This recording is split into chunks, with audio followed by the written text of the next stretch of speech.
The committee will come to order. Without objection, the chair is authorized to declare a recess of the committee at any time. At today's hearing, we're receiving the annual testimony of the Secretary of the Treasury on the state of the international financial system, and I will now recognize myself for 4 minutes to give an opening statement. Today, this committee convenes for a hearing to receive the annual testimony of the Secretary of the Treasury on the state of the international financial system. I'd like to start by talking about the International Development Association, or IDA, which is the arm of the World Bank that provides grants and highly concessional loans to the world's poorest countries.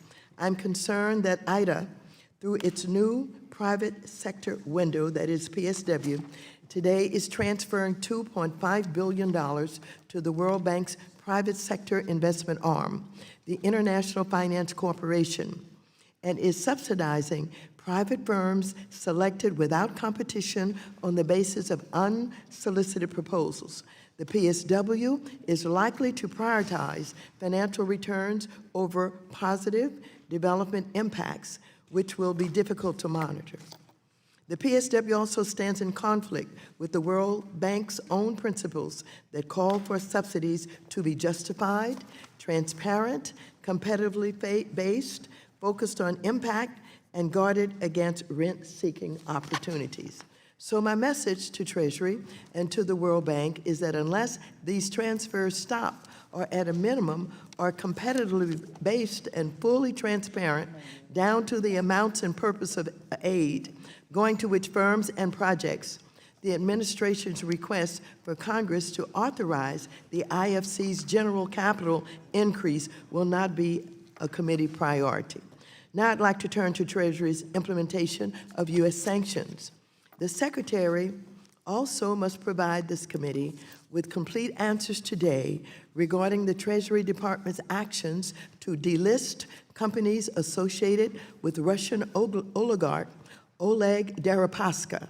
Deripaska is a criminal and Vladimir Putin's confidant who should not be let off the hook from sanctions that were put in place to punish bad actors.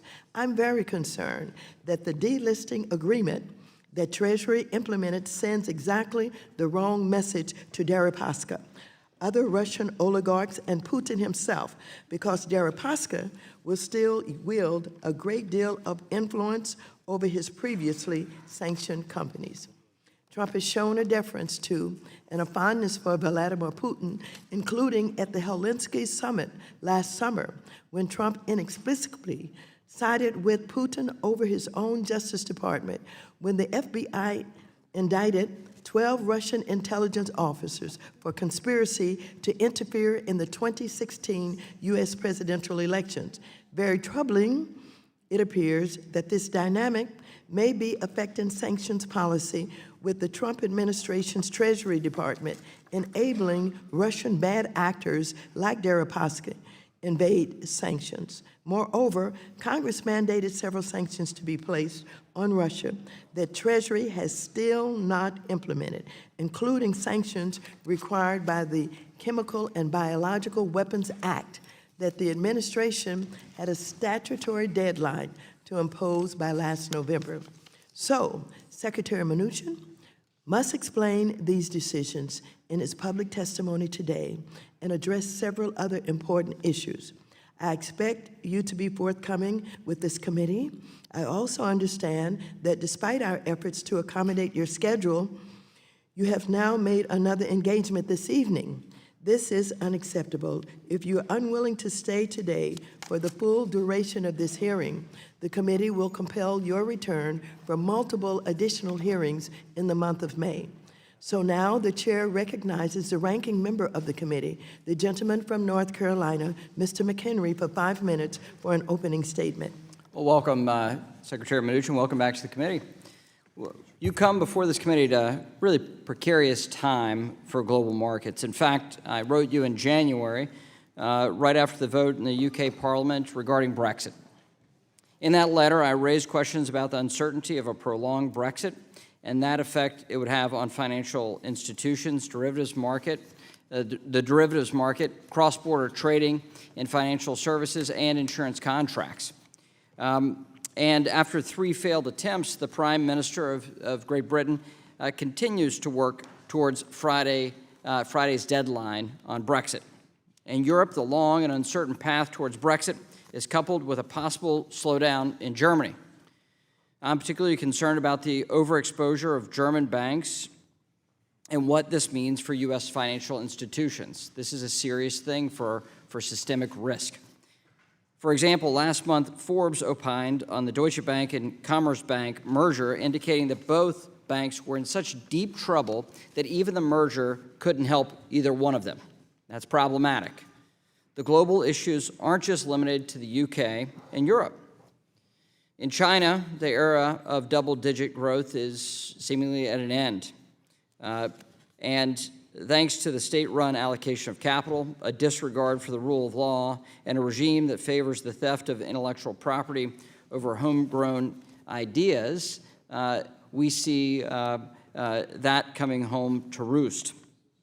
Moreover, should we be concerned? This is actually a pretty interesting question, I think worthy of discussion here at Financial Services. Should we be concerned that China has joined the Bloomberg Barclays Global Aggregate Index, opening up their $13 trillion debt market to investors? The move is expected to bring in more than $180 billion in investor capital to China. What does this move mean for global markets? What effect does it have? Notwithstanding these risks, traditional threats to global stability remain, whether they emerge from international terrorism, weapons proliferation, or illicit finance flows. Treasury plays a critical role by administering sanctions and protecting the U.S. financial system.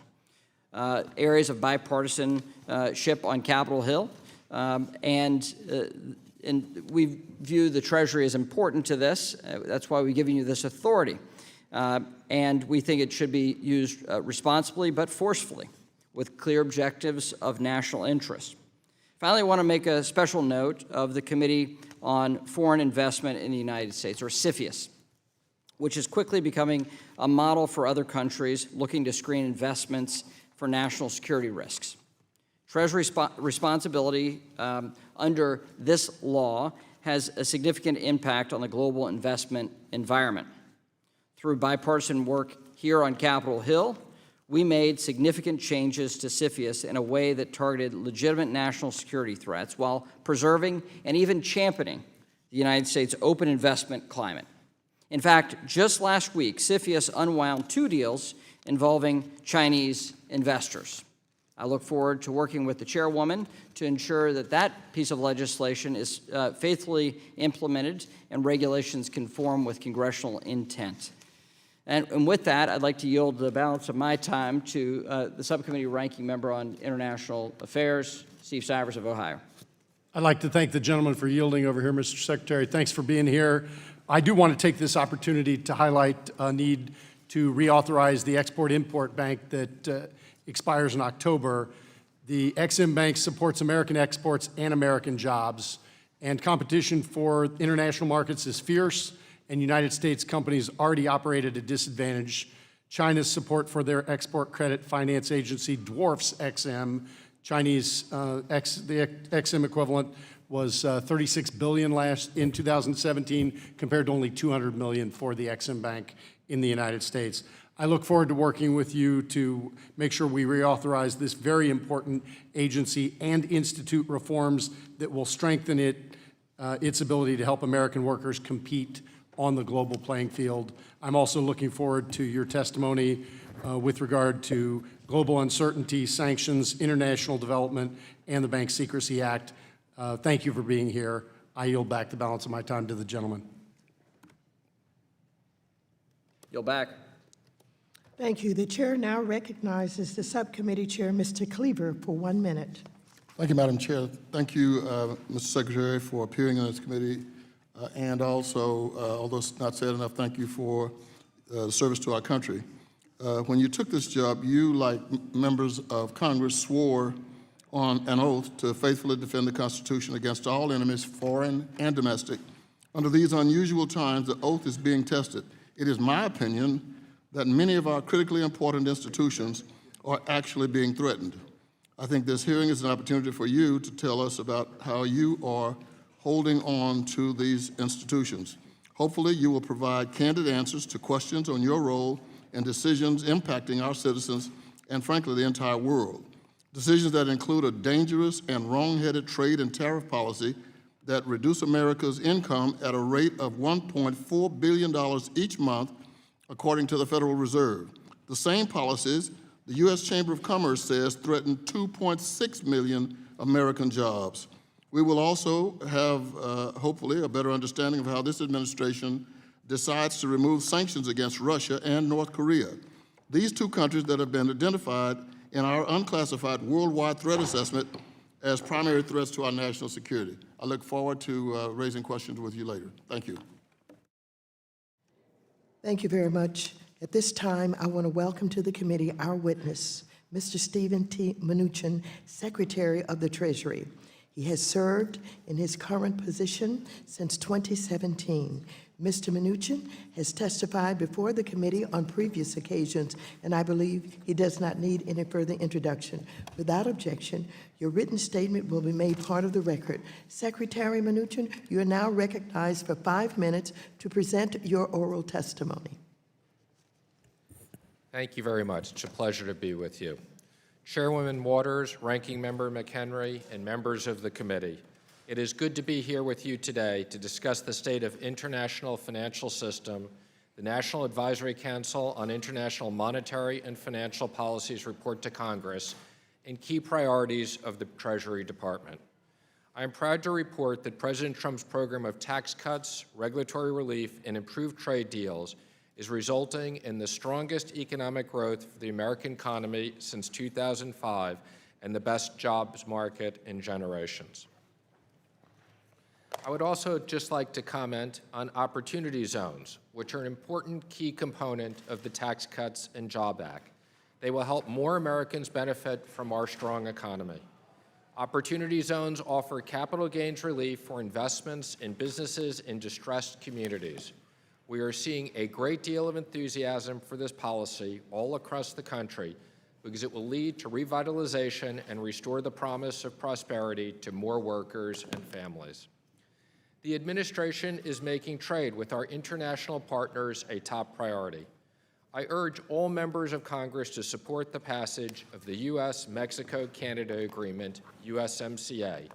It will create the highest standards ever negotiated to protect intellectual property rights of entrepreneurs, provide strong support for the small and medium-sized businesses, encourage manufacturing, and opening markets for American agricultural products. We are also making progress negotiating with China to rebalance our economic relationship, end unfair trade practices, open their economy to American companies, and protect our critical technology. We remain focused on several economic issues related to national security. We are implementing the Foreign Investment Risk Review Modernization Act, FIRMA. This legislation, which passed with overwhelming bipartisan support, modernizes the Committee on Foreign Investment in the United States, known as CFIUS, review process and enhances CFIUS' ability to analyze transactions for national security risks, preserving our commitment to open investment environment. Treasury is combating the abuse of our financial system by rogue regimes, terrorist organizations, cyber criminals, and other illicit actors. The United States government and our international partners are putting unprecedented pressure on the illegitimate Maduro regime in Venezuela. We will continue to target this regime and support interim President Juan Guaido as he seeks to restore security and prosperity in his country. Treasury is also using its authority to combat human rights abuses and corruption. We are pleased that with many members of this committee have supported our sanctions and other actions, I assure you that the administration will continue to aggressively target malign actors all around the world. Turning to policy developments impacting international financial institutions, we are advancing reforms to more efficiently alleviate poverty and foster stability and growth in emerging markets. We are working constructively at the G7, the G20, the World Bank, the IMF, and other partners to foster debt transparency that will reduce the risks of crisis in developing countries. As you are aware, the IMF aims to conclude the 15th General Review of Quotas this year. We believe the overall resources are currently adequate to accomplish its goals. We are beginning discussions with other shareholders on this issue. Finally, of particular note, we are requesting authorization for the funding of the World Bank's capital increase. In connection with this, we successfully negotiated a comprehensive reform package, including lending measure limits and future need to limit future capital increase and focus resources on poorer countries. We are also requesting authorization for the planned share purchase in the North American Development Bank with the goal of working more closely with Mexico to improve economic conditions. I look forward to your questions and discussing ways to create more jobs and more opportunities for hardworking American families. Thank you very much. Thank you very much. Secretary Mnuchin, Chairman Neal requested the President's tax returns last week. Section 6103 of the Internal Revenue Code states that when the Committee on Ways and Means makes such a request, quote, the Secretary shall furnish any return or return information specified in such requests. You are being asked to comply with the law today, and I can imagine you may feel your job as Secretary is on the line. Yesterday, President Trump forcibly ousted Secretary Nielsen, adding to a long list of cabinet-level officials that he forced out, including Chief of Staff John Kelly, Secretary of State Rex Tillerson, and Attorney General Jeff Sessions. Secretary Mnuchin, will you comply with the law by the deadline tomorrow and furnish the tax returns, even if it means you may be fired by this president for doing so? First of all, thank you very much for that question. I had the opportunity to answer similar questions this morning when I testified earlier today. As I've previously said, I want to acknowledge we have received the request. As I said before, we will follow the law. We are reviewing it with our internal legal department, and I would leave it at that. Thank you, but I guess what you are basically saying, you follow the law, and you're not afraid that you will be fired if, in fact, you release the returns. Well, I'm not afraid of being fired at all. Very good. Having said that, again, Yes. I want to be clear. I've said we will follow the law, and Okay, we are and you are clear, and I'm reviewing very that. pleased you're not afraid of being fired. Secretary Mnuchin, since President Trump took office, numerous press reports have alleged that Trump associates and campaign officials attempted to negotiate the lifting of U.S. sanctions against Russia. And now I understand that when you lifted sanctions against Rusal, a major aluminum company largely owned by Russian oligarch Oleg Deripaska, you also directly benefited one of your former business associates and close friends, Leonid Blavatnik, with whom you owned Rat Pack Dune Entertainment, or RPDE. It also seems that Mr. Blavatnik was a close relationship with Mr. Deripaska. I have in my possession a series of letters the Treasury exchanged with Congresswoman Jackie Spear that pertain to this issue. Treasury's response to Ms. Spear denies media reports that you sold your ownership in RPDE to Mr. Blavatnik, stating that you sold your share to a third party, unconnected to Mr. Blavatnik. However, the letter does not comment on Mr. Blavatnik's company purchasing an interest in a related company, Rat Pack Entertainment, at the exact same time. Who is the third party that you sold your shares to? First of all, let me just say, as a relationship with with Len Blotnick, he's not a close associate of mine. He's someone who I've met. Did you sell to him as a third party? No, I did not sell it to him as a third Rat party. Pack directly Entertainment? Or indirectly. Did Rat Pack Entertainment? I have no connection with Rat Pack Entertainment whatsoever, nor can I comment on, nor am I aware of the specifics of the ownership of Rat Pack Entertainment. It's a completely separate entity. So Rat Pack Dune was and is in no way related to Rat Pack Entertainment, is that correct? Rat Pack Entertainment was a passive investor in Rat Pack Dune. So there is a connection between Rat Pack Dune and Rat Pack Entertainment. Again, Rat Pack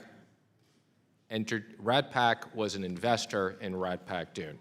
All right. I was not an investor or associated with Rat Pack. But so when we ask about whether or not the third party was involved with Rat Pack Entertainment at the same time, one had nothing to do with the other, is that right? That is correct. The third party had nothing to do with Rat Pack Well, whatsoever. who is the third party that you sold your shares to? That was a confidential transaction that was sold to a third party. Was it a Russian oligarch? No, I can assure you it was not any Russian oligarch or any Russian Why person is it you whatsoever. cannot share that information with this committee? I don't think it's relevant. I think it's relevant because of your involvement with Russian oligarchs even before you became Treasury Secretary. And you're in the position now where you're dealing with sanctions that were placed on these oligarchs, and it appears that you are delisting or lifting sanctions, and it may be a conflict of interest. Don't you think you need to straighten that out?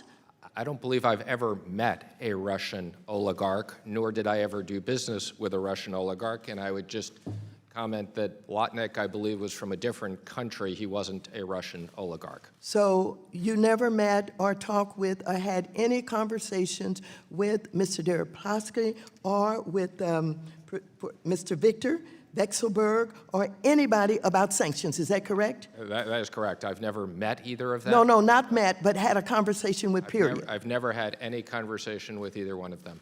And you've never been involved with any oligarchs in terms of your previous business, is that right? Correct. All right, and so I'm going to have the record record that the third party that you sold your shares to, you refused to reveal to this committee. Is that right? That is correct. Okay, let us continue.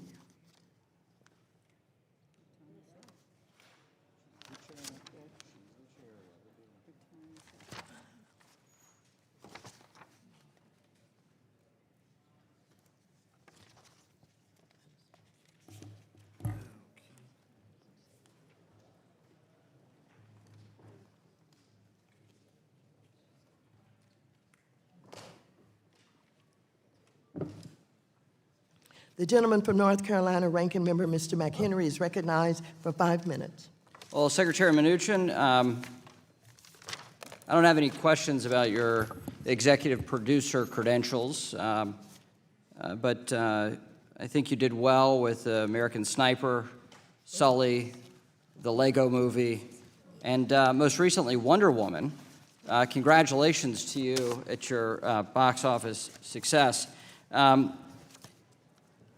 Actually, I thought it was much funnier, but the crowd apparently didn't. Thank you for your testimony. As I alluded to in my opening, I wrote you this past January in particular about Brexit. In that letter, I referenced the Financial Stability Oversight Board's annual report and a number of outcomes related to Brexit that could trigger distress. So would you describe what work you and other regulators have been doing with U.S. financial institutions, as well as regulators abroad, to prepare appropriately for disorderly Brexit? Sure. Well, let me just comment. First of all, I think it's a surprise to many of us that we're sitting here today still waiting to see how this plays out. But over the last year, and specifically over the last 2 months, I've been working very closely with FSOC and with the appropriate regulators to make sure that our financial institutions are prepared for a hard Brexit. Several weeks ago, I was in the UK. I met with both the Prime Minister as well as the Chancellor of the Exchequer, Philip Hammond, and discussed it, as well as the head of the Bank of England. So we are very carefully monitoring these developments. I think U.S. financial institutions are prepared, but I think there could be some significant disruptions in the markets and in trade as a result of a hard Brexit. Are our regulators prepared, and is our government prepared? I believe we are prepared, although I would just say I think there will be many aspects of a hard Brexit, and we've encouraged both parties to see if they can have a resolution that works. How does this week's actions, yesterday and today's actions with the UK government and their conversations with the EU, how does that relate to your activities? Have you heightened activities this week as a result? I haven't been privy to the conversations that have been going on yesterday and the day before, but as I said, I've been actively involved with this over the last 6 months, and I think at this point, we need to be prepared for a hard Brexit as a very realistic outcome. Okay. And so with that mindset, you are prepared on Friday if there is a hard Brexit. As far as your footprint at Treasury, you've worked to see that we've done all that we can do in preparation. That is correct, and we've coordinated with the Federal Reserve, the OCC, the FDIC, and the other appropriate regulators. So tomorrow, this committee is holding a hearing with the 7 largest financial institutions here in the United States. And from your perspective, how would you describe the U.S. financial system currently, the current state? I think the U.S. financial system broadly is very well capitalized, has de-risked significantly, and is in very good shape. So the known knowns are well provided for. They are, but the unknown unknowns are what we always worry about. And that is the nature of financial institutions. So some have described the banking environment as size equals survival. And as it relates to Dodd-Frank, that has clearly been the case, where we have fewer small financial institutions because of the regulatory burden. Can you describe the cost to the system of that regulatory burden? I think it's quite significant, and I think we worked with this committee and with the Senate last year on reforms to Dodd-Frank to make sure that community banks and regional banks can compete fairly. I think it is important that we have a robust regional bank and community bank system, and that we don't end up with just a small number of banks in the country. So greater competition. Absolutely. And less consolidation, basically as a result of regulation. So what role do U.S. financial institutions play in enforcement of sanctions? U.S. financial institutions are critical in enforcing our sanctions. So there's enormous benefit to us being the reserve currency and for us having financial institutions to do international trade. Absolutely. The U.S. as the reserve currency is very, very important. There are many benefits that we have from that, and that's one of the reasons why our sanctions are such powerful national security tools. So if U.S. financial institutions do not play that role in sanctions, how would sanctions enforcement occur?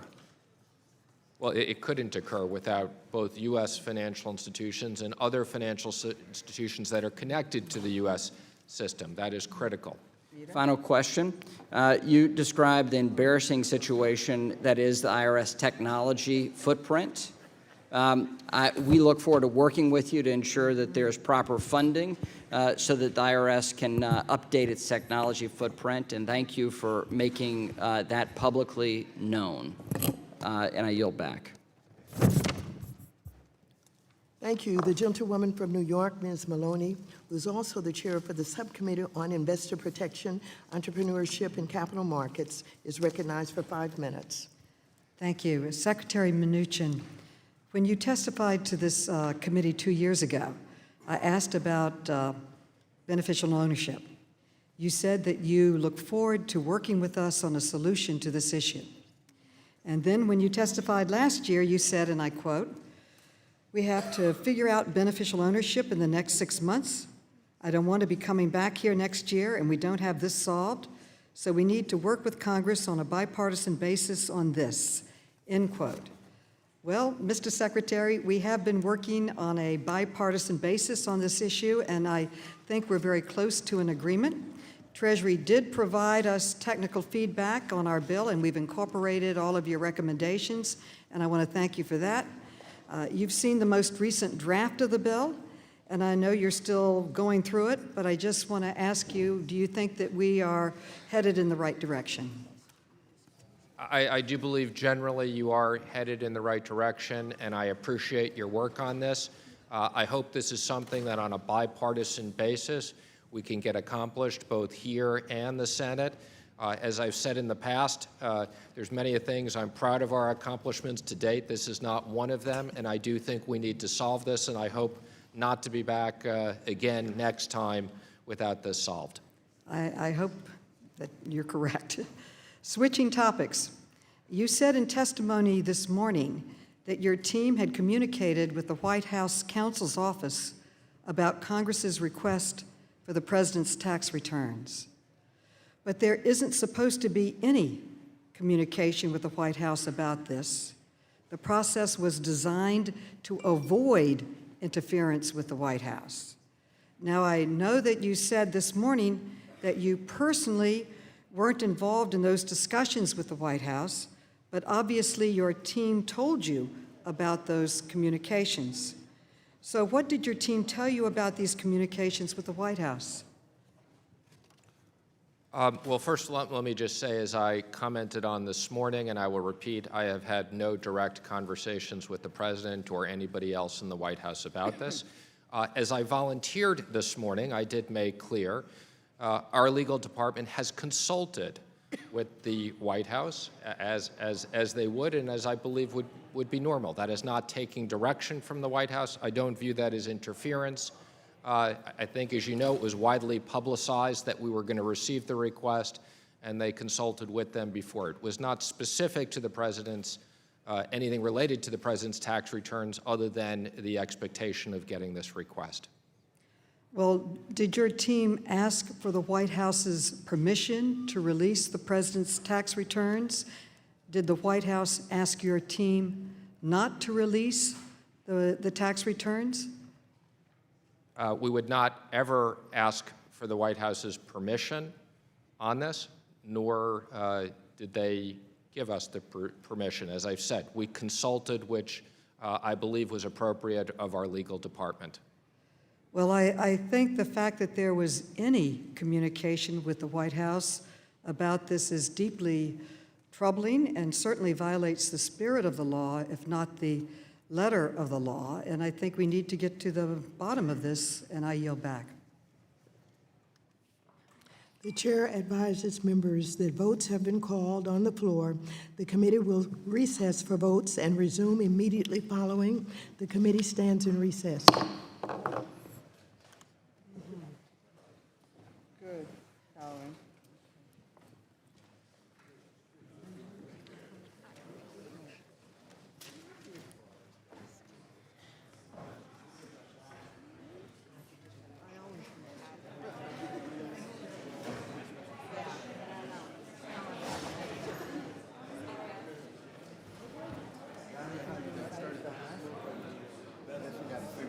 What's the deal with all this?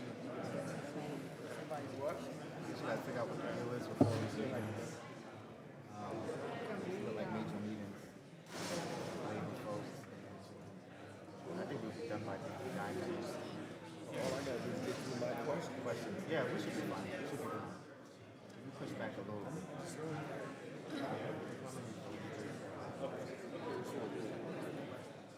Oh, so not push back.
So you said Sophia had a different take on the trade aspect?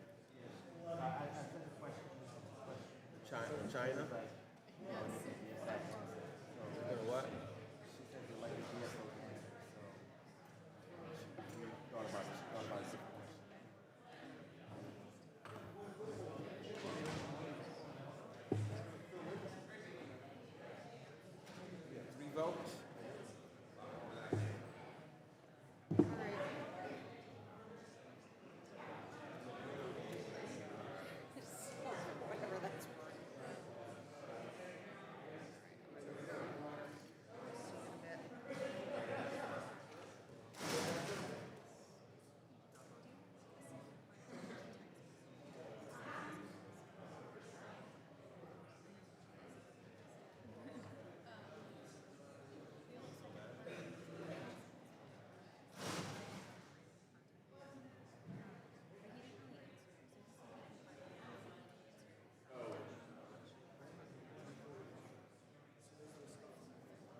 The gentleman from Michigan, Mr. Hussein, is recognized for 5 minutes.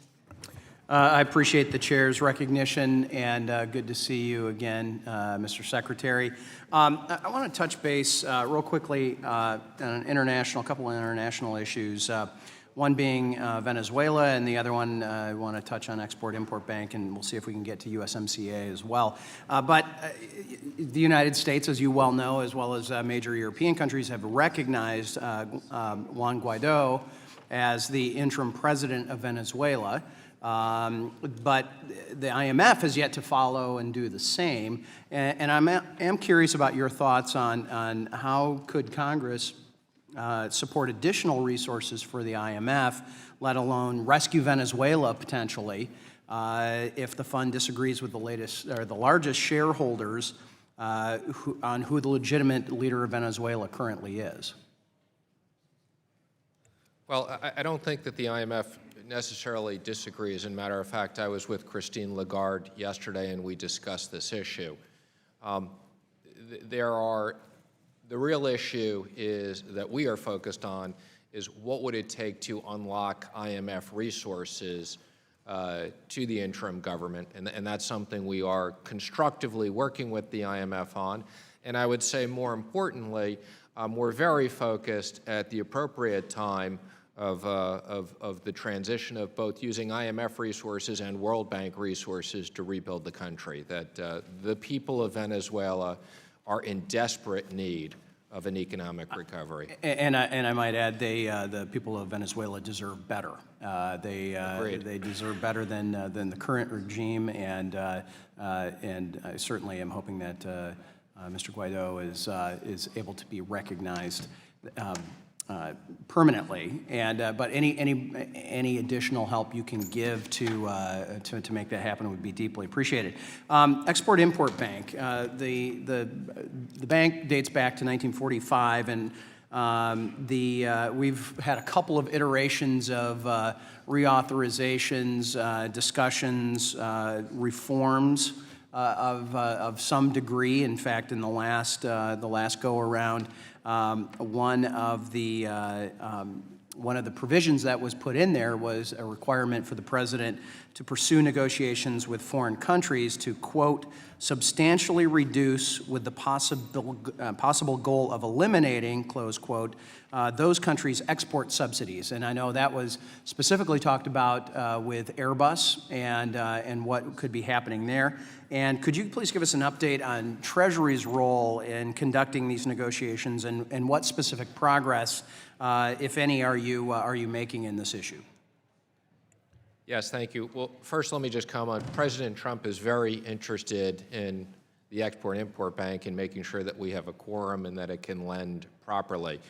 As it relates to export subsidies, that's something the Treasury is very involved in, and specifically in conversations that Ambassador Lighthizer and myself are having with China.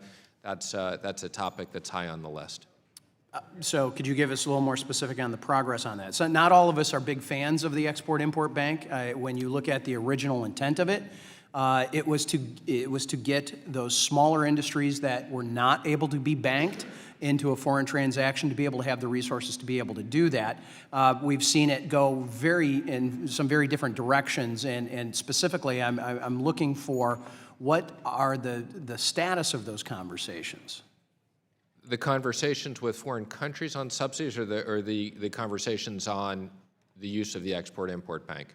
Specifically dealing with the foreign companies, foreign countries having similar structures. The directive was that Treasury negotiate with these countries to try to reduce, if not remove, the need for those. Yeah, so at the G7 and the G20, we've been having very significant conversations. David Malpass, prior to leaving to become head of the World Bank, oversaw those, and I think we are making progress also at the OECD.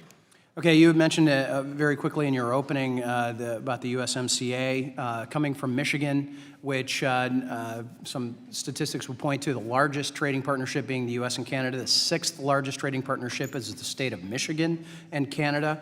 Give us an update on what's happening there and your take on how we are going to be dealing with the USMCA. Well, I think the trade between the U.S., Canada, and Mexico is very important to our economy. I think, as I mentioned in the opening statement, that this is an agreement that brings forward trade very importantly, and I hope it's brought up within Congress quickly so that it will be passed. The gentlewoman from New York, Ms. Velasquez, is recognized for 5 minutes. Thank you, Chairwoman Waters. Thank you, Mr. Secretary. I was here earlier listening to your exchange with Chairwoman Waters and heard you say that you will comply with the law and furnish President Trump's tax return. But what I did not hear you say to the Chairwoman was whether you were going to comply with Chairman Neal's deadline of tomorrow. So my question to you is, yes or no, will you comply with Chair Neal's deadline of tomorrow? I want to clarify my previous comments so there's no misunderstanding. I said that I would comply with the law. And the law said, and the law, upon written request from the chairman of the Committee on Ways and Means of the House of Representatives, the chairman of the Committee on Finance of the Senate, or the chairman of the Joint Committee on Taxation, the secretary shall furnish. So that's the law. Again, I just want to be very clear so there's no misunderstanding. I have said that I will comply with the law. I have not made a comment one way or another whether we would supply the tax returns. I want to be very clear on that. We have said we will comply with the law. What law then are you referring to? This is the law, U.S. Code 56103. So can you tell me what other law talks about tax returns? That is the law, and as I've said, we are consulting with our lawyers. But you say you will comply with the law. That is correct. Well, we'll see about tomorrow. Secretary Mnuchin, in early March, the U.S. officially hit the national debt ceiling, capping the debt at just over $22 trillion. According to the CBO report produced in February, the Treasury Department will exhaust its use of extraordinary measures sometime in late September or early October. Do you agree with the CBO's projection that the Treasury Department will exhaust its use of extraordinary measures sometime in the fall? I'm not going to give an exact date. There are a lot of assumptions. I think the more important issue is that I have written to Congress, and I would urge Congress on a bipartisan basis to pass the debt ceiling. This is something that's very important to our national debt and our national credit, and I would hope that this is not something that we'd be sitting here in late summer still debating. I hear you. Thank you. What will be the consequences, both domestically as well as internationally, of the U.S. defaulting on even some of its debt? I can't possibly imagine that anybody in Congress would ever want us to default on our debt. It would be quite disastrous. So do you think the debt ceiling should be held hostage by any desire President Trump might have to fund his vanity wall? The President has no interest in holding this hostage to any issue. The President has encouraged me, and I've reached out to both the Democrats and the Republicans in discussions. The President would like to have this passed as soon as we can. Okay, thank you. In the Treasury Department's budget request for FY 2020, you and President Trump choose to eliminate funding for the CDFI fund's discretionary grant and direct loan programs. Can you explain this decision and tell us how you think the communities served by these institutions will be impacted? Thank you. I had the opportunity to talk about this issue this morning at the Appropriations Subcommittee, so let me repeat this. First of all, I want to acknowledge that I do think this program serves many communities in a significant way, that this was just a difficult decision looking at funding across multiple programs, how we've prioritized it, and if this committee and other, if we have appropriations for that and that's Congress's desire, we shall properly administer the programs as they've been done in the past. You bet that that money will be appropriated for the CDFI. Thank you. I yield back. The gentleman from Missouri, Mr. Luke Dumar, is recognized for 5 minutes. Thank you, Madam Chair. Welcome this afternoon, Mr. Secretary Mnuchin. I know a while ago Ms. Maloney talked about beneficial ownership, and I just wanted to reiterate I'm working with her on the bill. Looking forward to working with you to make sure that we get what we need on that. You know, I'm not really happy about codifying a rule. I wish the Treasury would, if we could take our bill and hand it to you and you would make those changes, it would certainly be better than us trying to codify it. But to date, we haven't been able to get that done, and so maybe this is the best way to handle it. I don't know. If you've got a comment on it, I'd appreciate a comment. Well, I appreciate the bipartisan views on this, and again, there are specifics we need to work out, and we look forward to sitting down with you and others of the committee to try to get this done soon. I think it's an important If we could reach a bipartisan agreement, would you be willing to make those changes through the rule process rather than us have to go legislatively? I think that's something we need to sit down and discuss with the committee. Okay, thank you. As Secretary of the Treasury, you also serve as chair of EFSOC. EFSOC is tasked with identifying risks and responding to emerging threats to financial stability. In the past, EFSOC has discussed the issue of CECL and many of the concerns around the standard. In my opinion, CECL affects numerous aspects of the economy and could have drastic pro-cyclical issues like mark-to-market. You know, in my discussions with the FASB, they indicated they did not do any prior testing, any surveying, did not do any studying, and as a result, we're in the same situation with a rule I think could have as dramatic impact as what mark-to-market did whenever they didn't do the due diligence on that one either and had to pull it after the disaster of 08. So I'm very concerned about the effect it could have, especially on the GSEs and on the credit unions, who, if you look at them having to build up reserves, the only way for them to find the income to build up those reserves and keep them there is through raising the fees on loans. We had in this committee back in December the Home Builders Association, which said for every $1,000 increase on a home loan, 100,000 people no longer have access to credit or to be able to buy or build a home. That is dramatic. That's going to have a tremendous effect on the economy if it would have that level of cost. They're both doing studies right now to find that out, and we're hopeful that FASB will put a pause on this until we can study this, because they didn't, and we need to have these industries study it to make sure we get that done. Would you support something like that? This is an issue we are closely studying. We look forward to speaking to you and following up on this, and it is something we are discussing very closely at EFSOC. And since you've mentioned GSEs, I do hope that's an area that we can work on a bipartisan basis for GSE reforms. Well, my concern is that the GSEs are going to have to come up with billions of dollars to put in their reserves.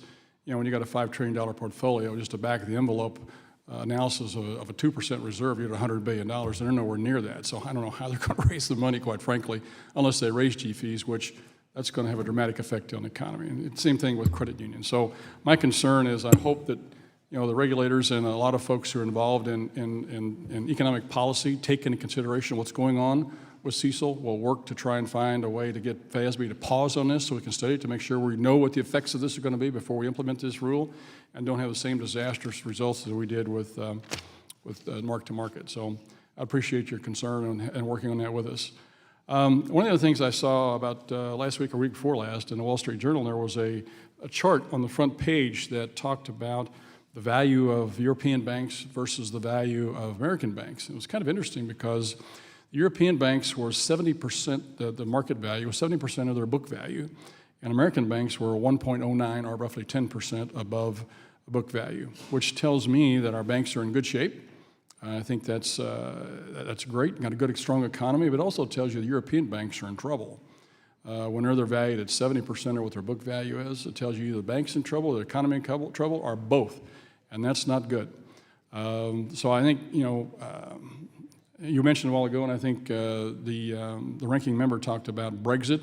With that in mind, with the weakness of in my mind, and just splashed on the front page of the journal there, how do you see this playing out? Do you see this as a concern? Do you see this Brexit going to be able to work this thing out and the bank's going to recover? Is that rating a result of Brexit, or is that just a rating of some other weaknesses in the economy and the banking system?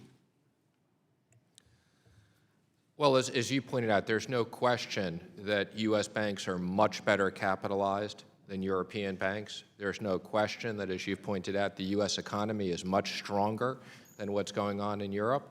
And as it relates to making predictions on Brexit, that's a complicated thing to predict. Okay. Thank you, Mr. Secretary. The gentleman from Missouri, Mr. Clay, who is also the chair for the Subcommittee on Housing, Community Development, Insurance, is recognized for 5 minutes. Thank you, Madam Chair, and thank you, Mr. Secretary, for being here. I have some concerns about the compliance history of Deutsche Bank and the potential national security and criminal risk posed by its operations in the U.S. Recently, the New York Department of Financial Services and the U.K. Financial Conduct Authority have brought actions against Deutsche Bank for its role in facilitating suspicious activity in the U.S. Can you comment on any and all enforcement activities involving Deutsche Bank and provide this committee some background for the record? I don't think it would be appropriate for me to comment on the regulator's ongoing activity as it relates to Deutsche Bank. The primary responsibility of this is with the primary regulators. Obviously, from Treasury standpoint, that's the OCC and FinCEN. And again, I can assure you the regulators are very focused on Deutsche Bank as they are on other banks, but I can't comment on ongoing enforcement matters. And does it give you pause or concern about the activities of a bank operating in this country with some serious questions behind it? Does that give you concern? I want to be careful as Secretary what I say, but I have a lot of confidence in our regulators and then being on top of these issues. And I would say as a general matter, not specific to Deutsche Bank, the issues that you talk about we take very seriously, and I discuss with the financial regulators regularly. Thank you for that response. When you testified before our committee last July, you stated that at this time, the United States finds the IMF's resources are adequate following the 2016 implementation of the 2010 Quota and Governance Reform Package. Most recently in December, when Treasury Undersecretary David Malpass testified before our committee, he explicitly stated that the administration will not support an IMF quota increase, essentially bringing to a halt a decade of slow progress in reforming the fund's governance structure to make it more representative, legitimate, and therefore more effective. This will seem short-sighted to some as it allows Japan and Europe to maintain its overweight voting power, and of course, none of this will be lost on China or other underrepresented emerging markets. Are you concerned that the administration's rejection of any possible reform of voting shares at the fund could alienate China and other emerging markets, which in turn might cause them to drift away from the multilateral institutions and increasingly towards regionalism? Well, let me just clarify. I am the lead as it relates to the IMF issues. I'm looking forward to IMF meetings this week. People are coming in from all over the world. Just to clarify a few things, we've said, one, we are comfortable with the resources they have today, but I think, as you know, the NAB will roll off. Two, we've said we don't support an increase in quotas, but we are in ongoing discussions with the IMF and the other shareholders about what we do to support the balance sheet. And I think the United States leadership at the IMF as the largest shareholder is very important to us. What about the governance structure? The governance is also very important, and as part of any ongoing issue, governance and reforms are high on the priority list, just as they've been with the World Bank. I see. And a couple of years ago, the Chinese yuan had joined the U.S. dollar, the euro, the yen, and the British pound in the IMF special drawing rights basket, which determines currencies that countries can receive as part of IMF loans. By joining this elite grouping, China certainly doesn't appear to be a developing nation. If an American from St. Louis wanted to invest in China, could they have full confidence in the Chinese banking system? The question was, should an American have full confidence in the Chinese banking Yes. system? It's a general comment. I'm sure there are banks there that are well capitalized and banks there that have significant problems. Their system is highly leveraged. Thank you. My time is up. The gentleman from Wisconsin, Mr. Duffy, is recognized for 5 minutes. Thank you, Madam Chair. Welcome, Secretary Mnuchin. I have concerns about the status of the ongoing negotiations at the International Association of Insurance Supervisors. They're developing an international capital standard.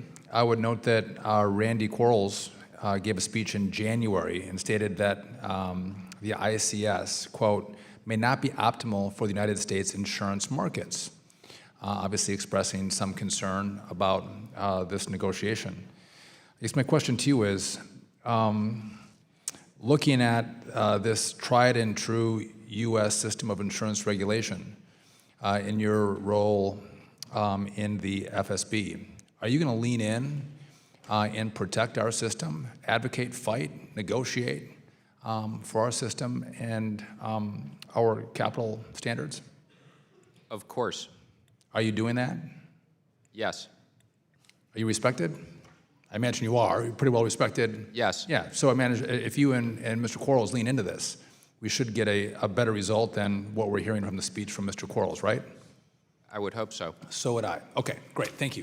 Let's talk FedWire. Obviously, it moves over $600 billion a day in payments. And last week, FedWire went down and was completely non-operational for more than 3 hours. Were you briefed by the Federal Reserve about? I was. And can you tell us what happened? I mean, that's 3 hours concerning. First of all, I would just say I was completely abreast of it real time.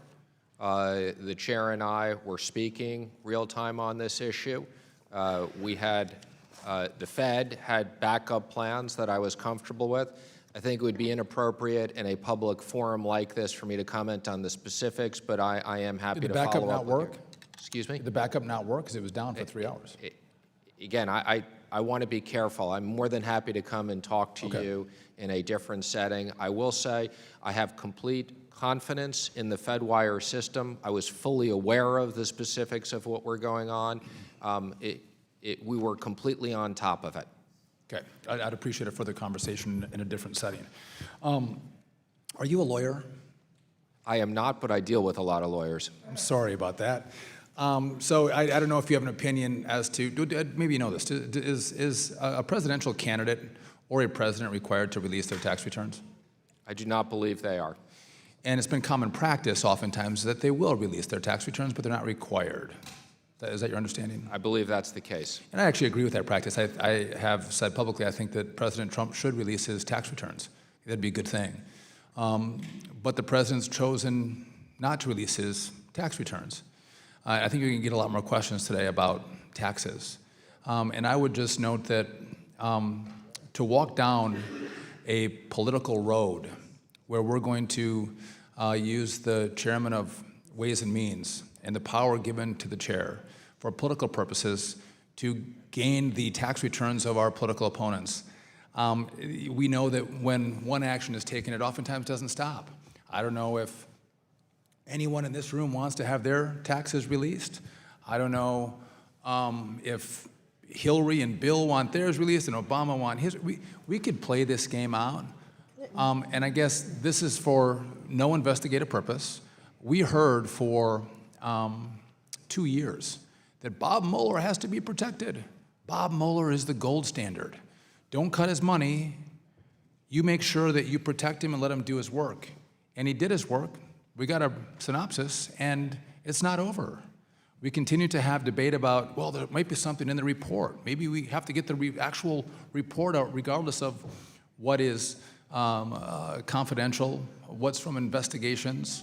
And now we've gone to tax returns, and I guess I want you to follow the law. That's important. But I would just note that in this room, we should be awfully concerned about what's good for the goose is good for the gander.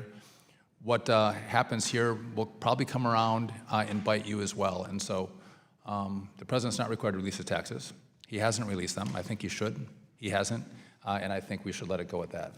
Well, as I've said, we do intend to follow the law. I would just say, I think that if Kevin Brady, when he had been chair of the committee, had requested high-profile Democrat tax returns, there would have been significant concerns. There would have We'll been follow the concern. law. I'm shocked to hear that, Mr. Secretary. Of course there would have been concern. I agree with you. Mr. Duffy, your time is over. The gentleman from New York, Mr. Meeks, who's also the chair of the Subcommittee on Consumer Protection and Financial Institutions, is recognized for 5 minutes. Mr. Duffy, you went there. Barack Obama did disclose his tax returns. In fact, every president of the United States since Nixon reported that opened their tax return. And in fact, isn't what someone says when they give their word, shouldn't one be their word is their bond and they should live by what their word is? Is that not correct, Mr. Secretary? If you say something to the American people, you should tell them the truth. Is that not correct? I do tell the truth. Okay, but since Mr. Duffy brought it up, the President of the United States told the American people that he would release his tax returns.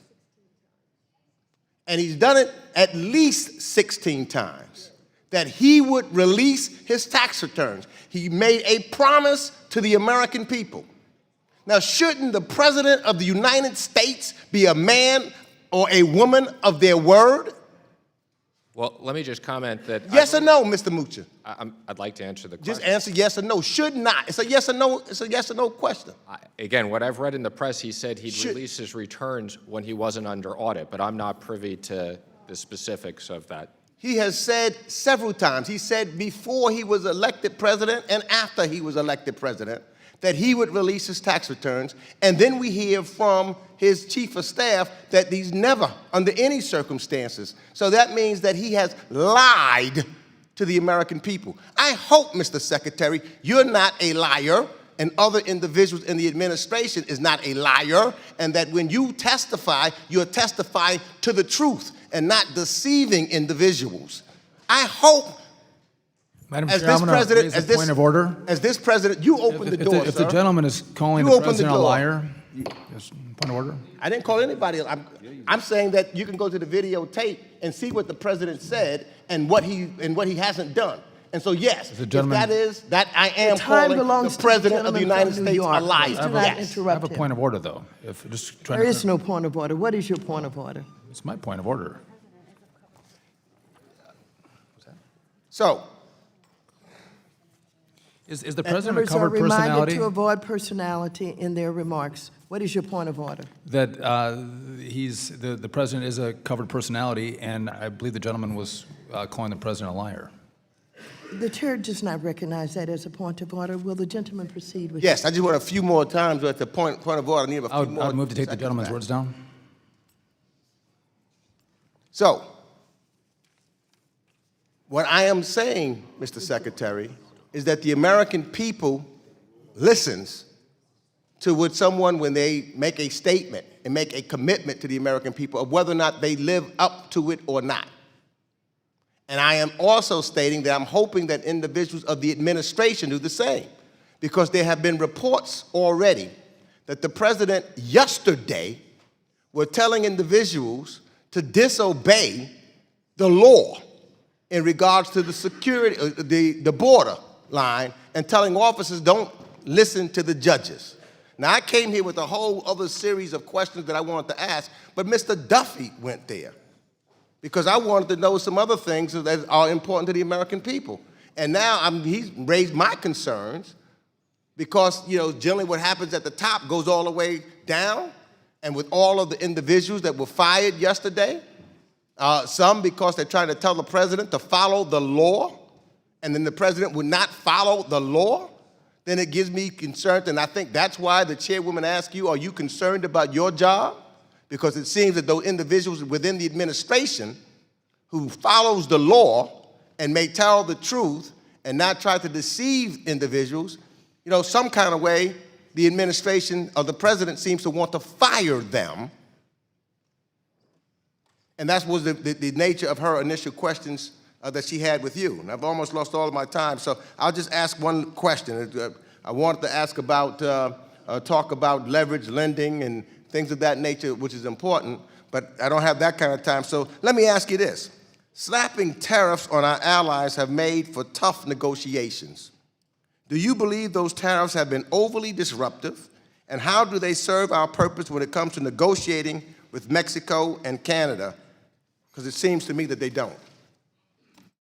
Well, I'm very pleased with the agreement we have with Mexico and Canada, and I will tell you, as it relates to China, the tariffs have been effective in getting China to the negotiating table. And I know you ran out of time, but let me just comment on leverage lending since you brought that up. Chair, would you like me to comment on? I won't. The gentleman from Ohio, Mr. Stivers, is recognized for 5 minutes. Thank you, Madam Chair. I'm over here, Mr. Secretary. Thanks for being here today.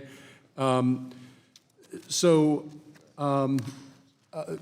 Lighthizer testified in front of the Ways and Means Committee recently and said that it's really important to reauthorize the Export-Import Bank because it supports American jobs and American exports. Do you agree with Ambassador Lighthizer's assessment? I do. Great. And we look forward to working with you on a bipartisan basis to reauthorize the Export-Import Bank and make important reforms to make sure that it has all the safeguards that need to be in place for the taxpayers and to make sure that it is running effectively. But I really appreciate your thoughts and opinions on that. I said I wanted to talk to you a little bit about suspicious activity reports, and you're in charge of the Financial Crimes Enforcement Network, FinCEN, that collects suspicious activity reports, SARS. And almost 1 million of those were filed last year by financial institutions. Many times that happens without a feedback loop to the financial institutions to help them be better at preparing and knowing what was good information, what was bad information. And it seems to me that there might be a better way to conduct SARS, even if we don't change the reporting threshold, just getting the information and making it more useful in a central database or some type of way where it's queryable by the folks that need it. Are you working on anything to make those more effective? Yes, we are. First, let me just comment, the SARS are very important for all of our law enforcement and our activities around sanctions. So when I was a banker, I was concerned these things just went into a black hole. We do use them, but we are actively looking at the policy around SARS, and we're working with FinCEN and TFI on looking at whether we should make certain changes. So thank you for bringing that up. And if you could, and I understand that you can't report back on everything, but there may be a way to create a feedback loop to make the production more effective. Some of these folks are again and again doing the same thing and maybe making the same mistakes on these suspicious activity reports or making them less effective for foreign law enforcement than they could or should be. So some type of feedback would be very helpful for a lot of folks that want to help as you're trying to help catch the bad guys. Thank you. Thank you. Finally, I wanted to touch something that I know some other people have talked about. Tomorrow there's going to be a hearing with 7 of the large financial banks in America, and we talked a little bit about what would happen with sanctions if we didn't have large American banks. If the U.S. didn't have global banking institutions and instead we had to rely on European entities, Chinese entities, and other foreign entities to help try to make our sanctions effective, would they be able to be implemented? And would they be as effective on shutting down rogue regimes? No, they wouldn't. The U.S. financial system and the strength of it and the importance of the dollar and the large financial institutions are all critical to our sanctions enforcement. Thank you. I yield back the balance of my time. The gentleman from Georgia, Mr. Scott, is recognized for 5 minutes. Thank you, Madam Chair Lady. Treasury Secretary Mnuchin, are you under oath to tell us the truth today? I don't know technically if I'm under oath or not, but I'm here to tell you the truth, yes. You're here to tell us the truth. Have you have you ever had any business dealings with Russians? Have I had any business dealings with Russians? Yes, sir. Not that I'm aware of, but I just want to be clear. My great-grandparents emigrated here from Russia, so I may be a minuscule part Russian myself. This, have you ever had any business dealings with Russian oligarchs? No, as I commented earlier, I don't even believe I know any Russian oligarchs. Do you have any knowledge of anyone in the Trump administration that has done business with Russians? The Trump administration is very large. I cannot comment on the entire Trump Do administration. you know, if we get specific then, of any business dealings that President Donald Trump has had with Russians as a businessman? I have no access to the president's finances No, other I'm than not what I asking- read in the press. I'm not asking access. You see, Mr. Mnuchin, you are the Treasury Secretary. You are our chief steward of all economic matters, as far as we are concerned in the world, trade matters, financial matters. It is within your purview and covers the waterfront, just as our very first Treasury Secretary, Alexander Hamilton, did. Treaties, you name it. My whole point is this.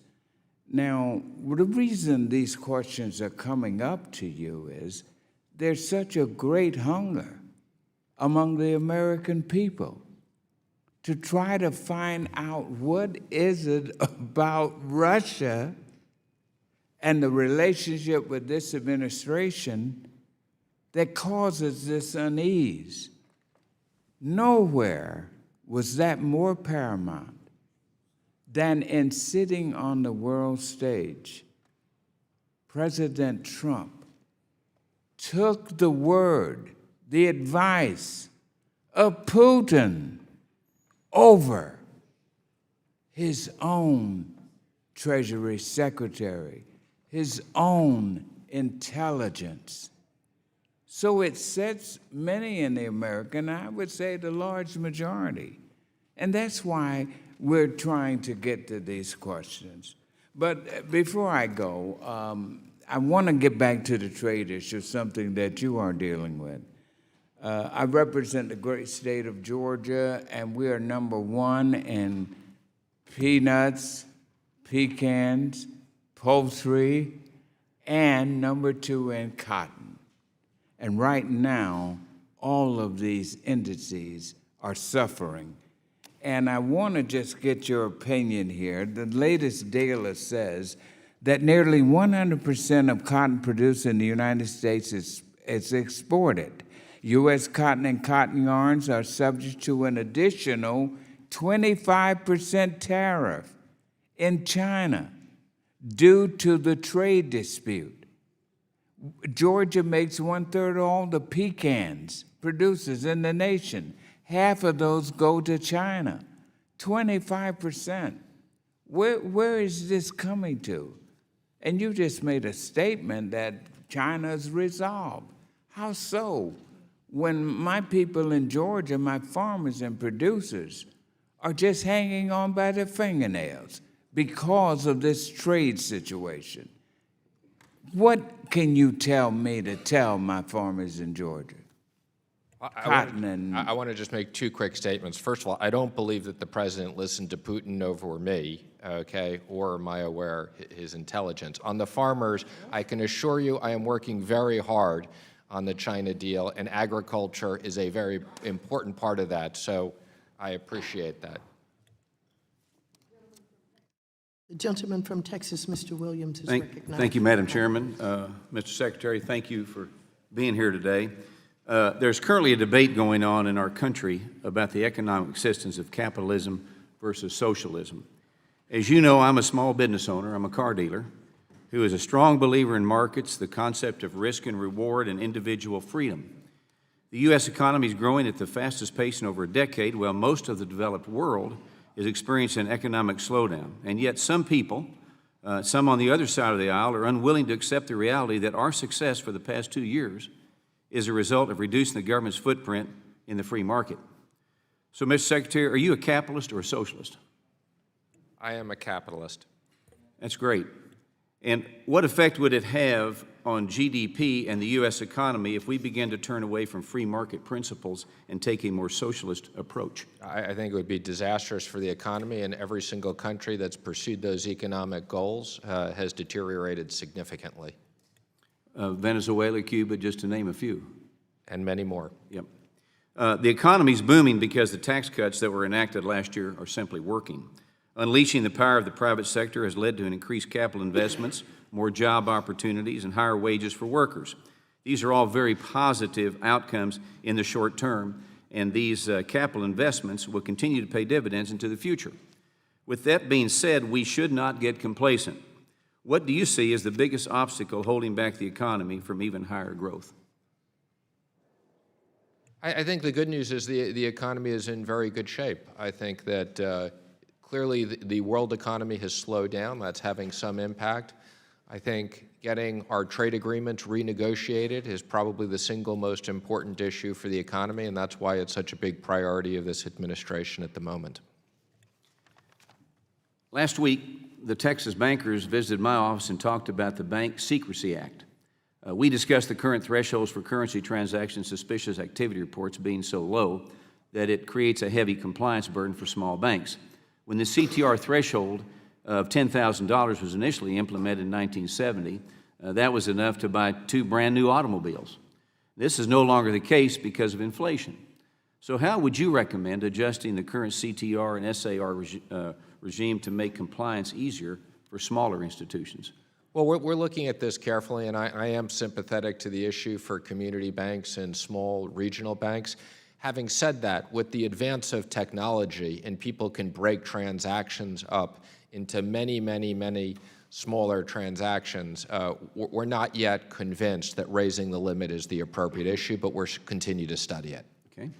Well, our country's moving in the right direction economically. I and a lot of people, and I'm sure included yourself, are worried that we are not paying enough attention to the national debt, which recently surpassed $22 trillion, as we know. So, as I said, I'm concerned that our national debt will ultimately hinder economic growth in the country. The net interest payment on the debt in 2018 was $371 billion. That affects a lot of things, and Fort Hood is in my district, and it affects the military. They're concerned about it. So that's a huge number. So how concerned should we be about our soaring national debt? I'm glad you brought it up. I think the debt is something that has doubled in the previous administration.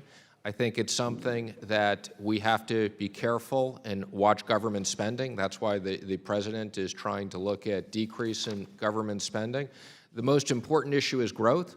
I'm comfortable that we can support the national debt as a percentage of GDP as it is now, but we need to be on a pathway to make sure that the deficits don't continue to balloon and that government spending is not out of control.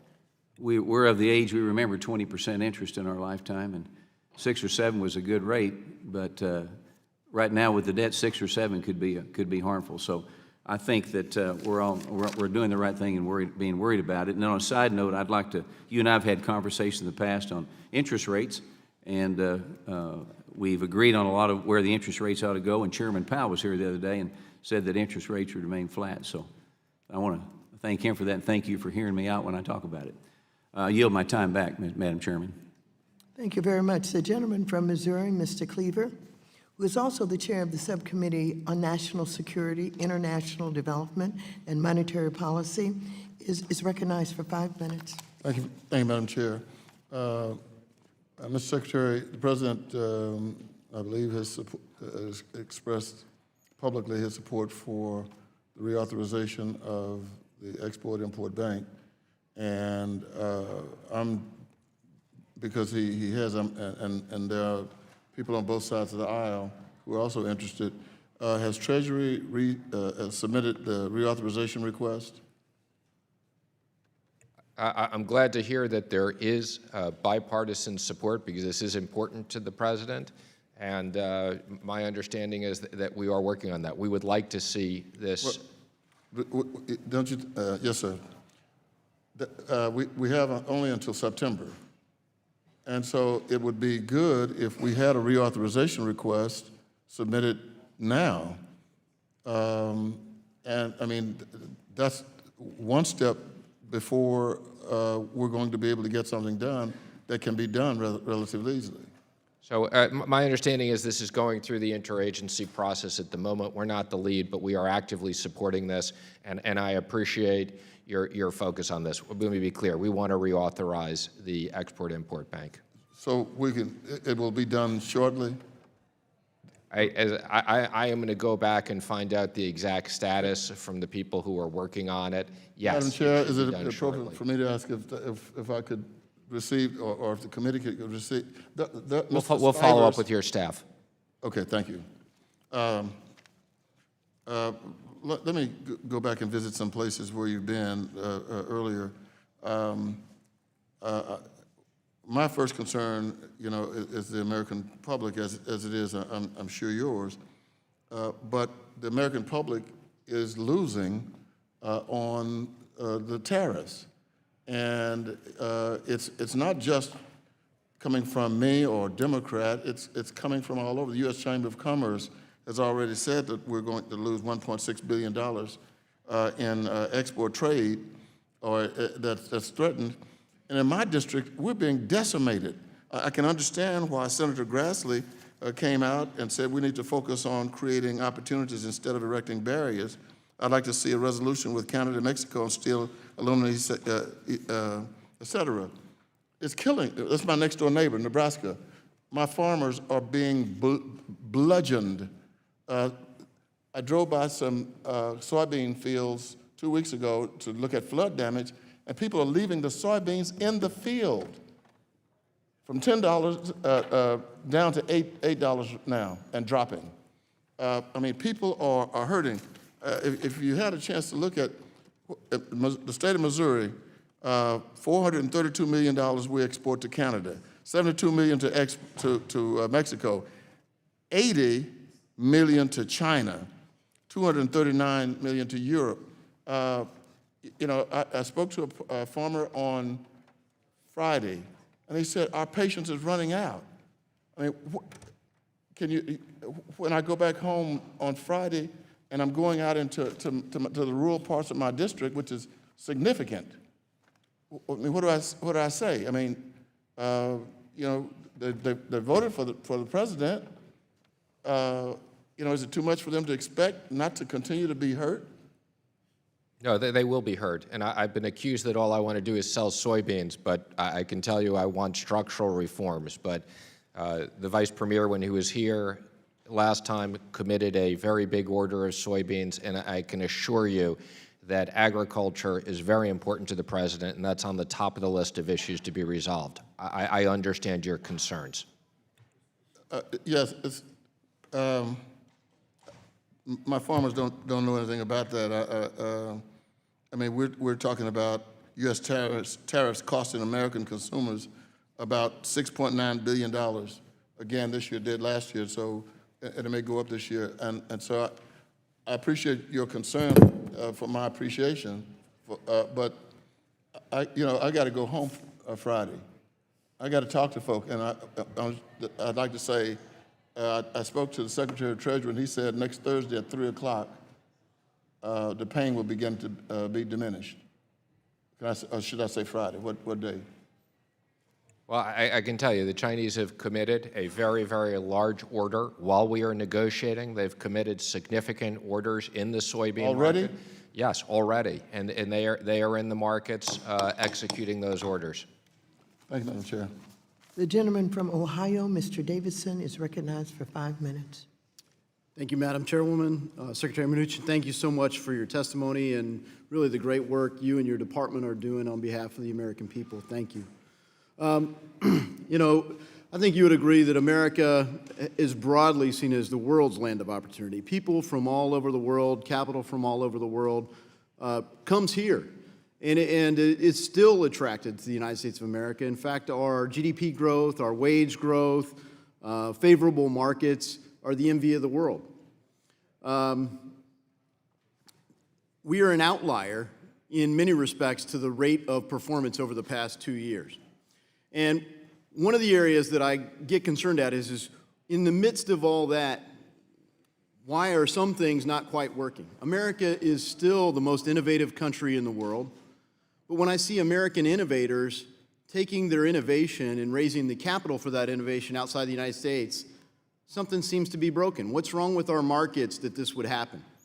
And so as I look at blockchain right now, for example, I see this reality where the innovation is happening in the United States and elsewhere, but it's rapidly happening elsewhere because even American companies are raising the capital outside the United States because they don't have the regulatory certainty they need for capital formation. And without the capital formation, you know, we see so often that the development just doesn't take place.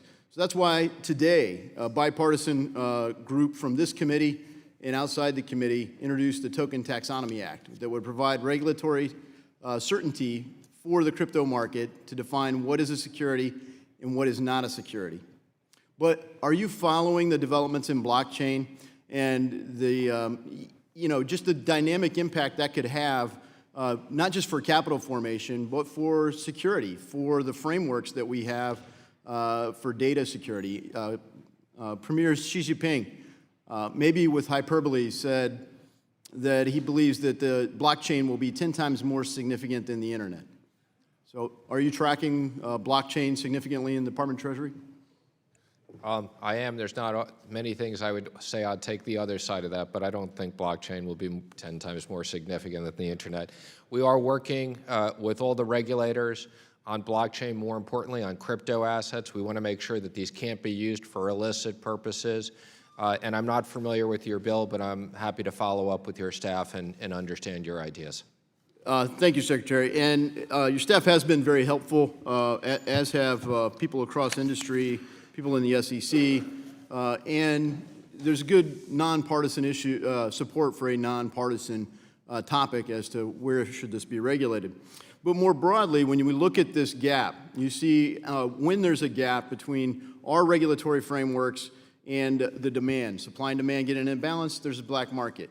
The United States or the market simply moves. There's no black market. And if you look in the past 12 months, Binance moved to 50% market share for crypto assets. Part of the regulatory framework, as you highlighted earlier, that our banks have is because so much moves through the U.S. financial system. So much moves through the protocols that the United States has helped establish, and that it would include trade and including financial trade. So I really think it would be advantageous for the United States to stay at the forefront of this. We are rapidly losing ground. We need to quit studying the issue and get regulatory certainty for our market in this space. I would say that towards that end, one of the encouraging things to me, as you highlighted in the USMCA, is trade. And in particular, I wonder if you could highlight some of the financial services wins, because we hear so much more about manufacturing or agriculture. We see the expansion of financial services coverage in USMCA and including the framework that we're working on with China. No, thank you for pointing that out. We think the financial services improvements in USMCA are quite significant and quite frankly, are a model to use in other trade agreements. And financial services in our discussions with China are very high on the list, and we've made a lot of progress. Thank you for that. And when you look at the framework and the protocols, FinCEN, whether you're talking, OFAC with our sanctions, one of the underpinnings of that is the Bank Secrecy Act, My colleague, Ms. Maloney, highlighted the work that she's done on beneficial ownership. I would just caution that as we look at this framework, you mentioned earlier that you conducted a private transaction that you'd like to remain private. There are legitimate business purposes why that should still be the case and should be subject only to discovery, not total criminal penalties for people that don't file forms that they don't even know exist. And I yield.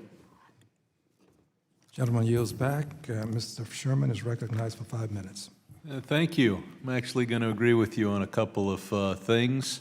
That's a welcome. We should reauthorize the Exim Bank, as the gentleman from Ohio pointed out, but it's meaningless unless you fill the seats on the board. Can you tell us now that the President will fill the seats on the Exim board and push Senate to confirm so that we can get a functioning Exim Bank? I mean, by way of background, even if you authorize it, but you don't put board members on it, they can't do anything. I'm going to agree with you as well, that not only do we have to reauthorize it, but we need the board quorum. And I can assure you the President is very interested in having the board filled. But has not appointed. I hope that you'll get him more interested in actually appointing rather than thinking about appointing. Second, as to tariffs, no economist wants tariffs. But tariffs are often the only way to push other countries to drop their tariffs and other barriers to entry. The Chinese have calculated that we are in a stronger position to impose pain on them in order to get them to change, but that their political system is better able than ours to endure pain, and therefore they will beat us in these negotiations, make only token changes, and that we will continue to have the largest trade deficit in the history of bilateral trade in the history of the world. My hope is, and I know that tariffs can be painful on both sides, that you will do what's necessary to get us a trade relationship with China that is not the most pernicious, cancerous, malignant, and lopsided trade relationship in history. As to marijuana, I don't know if Ed Perlmutter has spoken yet or not. I know that you've got to have some pride in the fact that those $100 bills bear your signature, but carrying around big sacks of $100 bills through our neighborhoods in California is not good public safety. Will the administration come out in favor of allowing those marijuana institutions that are legal under state law to be able to have access to the banking system? Well, let me comment on it. I think this is a significant issue, particularly in my many roles, including the IRS, where we've had to build cash rooms to take in the cash. I'm not going to make a comment on what the policy should be. There is a problem that there is a conflict between the federal law and state law. And until that is resolved, we cannot deal without legislation or some other. Will you endorse, I mean, it's within the jurisdiction of the committee and relevant to your functions, will you endorse Mr. Perlmutter's legislation, which we passed on a bipartisan basis through this committee recently? I need to review it. I'm not familiar with it. Can you get back to us within 2 weeks on this? I'd be happy to review it, and my staff will And I hope follow up. And then on the Exim Bank, the pressure has got to be not so much to appoint, but to get McConnell to confirm. I believe you finally sent up enough people to make a quorum. Korea, throughout the on an uninterrupted basis for many years, they've continued to create more fissile material. If you want a better deal, you're going to have stronger sanctions.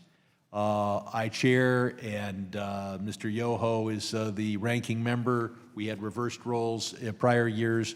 We've sent you 2 letters urging you to sanction those major Chinese banks that have violated the U.S. sanctions. So far, we've only sanctioned minor Chinese companies. But in particular, on May 21st, there was the announcement by your department of sanctioning 2 relatively small shipping firms from China. Then the president tweeted the next day that he's withdrawing. Then it was announced that he wasn't withdrawing what you had done, but was stopping you from doing something else. Is there something more important than what you did on May 21 that you're considering and that the president has told you not to do? First of all, I'd say the sanctions are very important on North Korea. It's the only reason why they are negotiating. Well, I know pretending to negotiate is what they do when we have inadequate sanctions. Making real concessions is what they do when we have good sanctions. Go ahead. I don't think we have inadequate sanctions. I think we have the strongest sanctions that ever existed. I know there was some confusion about the tweets. As I've clarified, the president never told me to take off those sanctions, and we didn't. I can't comment on future sanctions, what we'll do one way or another, but sanctions... Are you looking at major Chinese banks, without naming names? Mr. Sherman, your time has Again, expired. I think it would be inappropriate for me to make any specific comment on people who we're going to sanction in the future, whether it's there or anywhere else. But Gentleman's time has expired. The chair now recognizes the gentleman from North Carolina, Mr. Budd. I thank the chair for yielding. Mr. Secretary, also thank you for being here. I want to follow up on my colleague from Wisconsin, Mr. Duffy, what he mentioned on the topic of international insurance regulations. So if the IAIS, or the International Association of Insurance Supervisors, refuses to do what my colleague from Wisconsin asked, and provided the U.S. system formal recognition of this upcoming Abu Dhabi meeting, will you be willing, you, Mr. Secretary, would you be willing to force the IAIS to delay the adoption of the international capital standards to a later date where they will recognize the U.S. system and our aggregated capital approaches being developed by both the state insurance commissioners, all 50 states, and the Federal Reserve? And here's why I'm asking this question, background. It's critical that the U.S. insurance companies are provided the same or some regulatory certainty, and that they don't have to spend the next 5 years, which, by the way, is the time of the ICS monitoring and testing period. They don't have to spend the next 5 years wanting to know if the U.S. regulatory system will be sufficient for the IAIS. So will you agree to either make the IAIS publicly and formally recognize the U.S. system at that Abu Dhabi meeting, or delay the adoption to a later date? I want to be careful making a public commitment on this, but I'm happy to speak to your office and we'll follow up. I can assure you that we are focused on and in favor of the U.S. system, which is critical to our insurance companies. That's very helpful. It sounded like you were willing to, and I don't want to put you in a corner on this. I understand the sensitivity here, but it sounded when you were talking with my colleague that you would like to make that sort of commitment. And how certain are you that we can give some certainty to our state-based insurance companies? How certain are you that you can give them some future certainty? We always want to have regulatory certainty. That's critical, and this is an issue we're focused on. So I look forward to following up with your office on this as we make progress quickly. Thank you for that. So another concern I have with these international negotiations involves FIO, or the Federal Insurance Office. So under the Trump administration, we've seen the office stay really within its bounds and has not acted like an insurance regulator, which is good. But I've got serious concerns about the office being involved in overseas negotiations, and even more concern about what the office could look like under a future administration.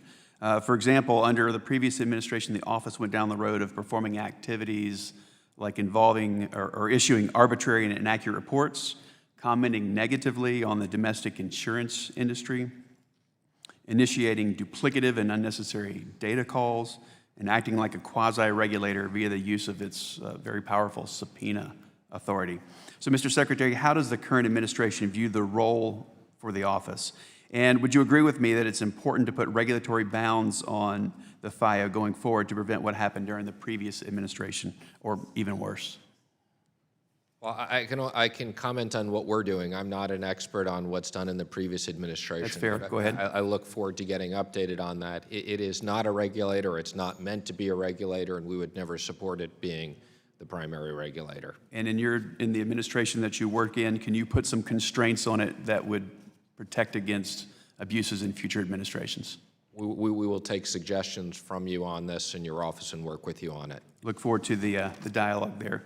So in the time I have left, I want to switch over and I want to discuss Hezbollah, who has a very sophisticated network of criminal activities to fund its terror operations in Lebanon and throughout the world, and they pretty much use a lot of funding from Iran.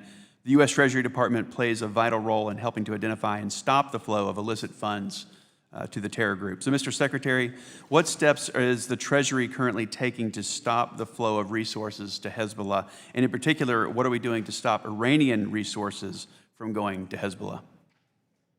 I think you know we have the toughest sanctions on Iran, and we are very focused on, as you said, Hezbollah. We're also focused with working with people in the region. One of the reasons why I need to leave this evening is because I have a bilat that's an important bilat that's focused on combating terrorist financing. This is one of both my most important priorities and the department's most important priorities. So last year, Congress passed the Hezbollah International Financing Prevention Amendments Act of 2018 to increase our ability to target Hezbollah's goal or global financing and reach. What steps has the Treasury taken to implement specifically this new legislation?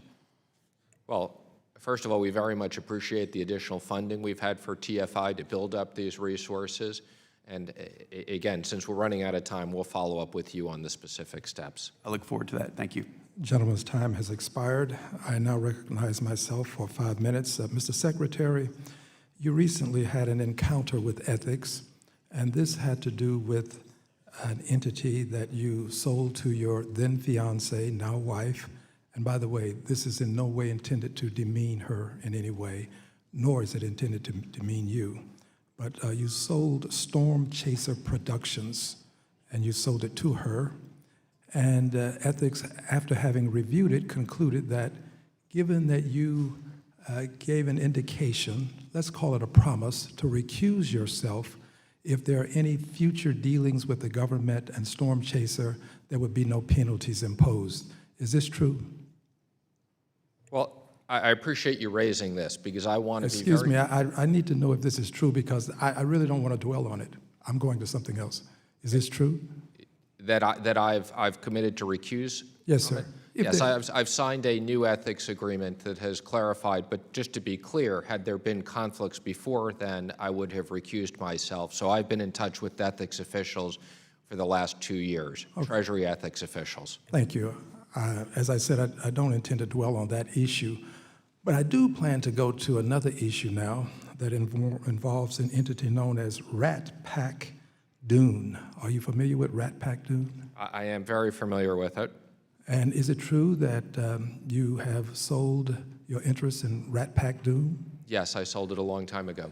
And is it true that you have indicated that you need not expose the third party that you sold it to?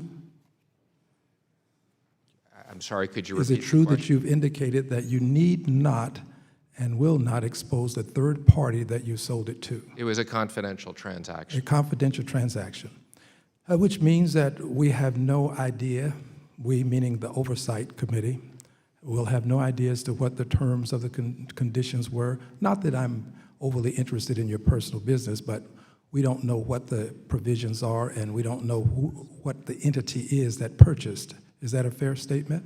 The transaction was fully approved by the ethics people at Treasury, so I don't anticipate there are any issues. But it's true that we are charged with the responsibility of oversight, correct?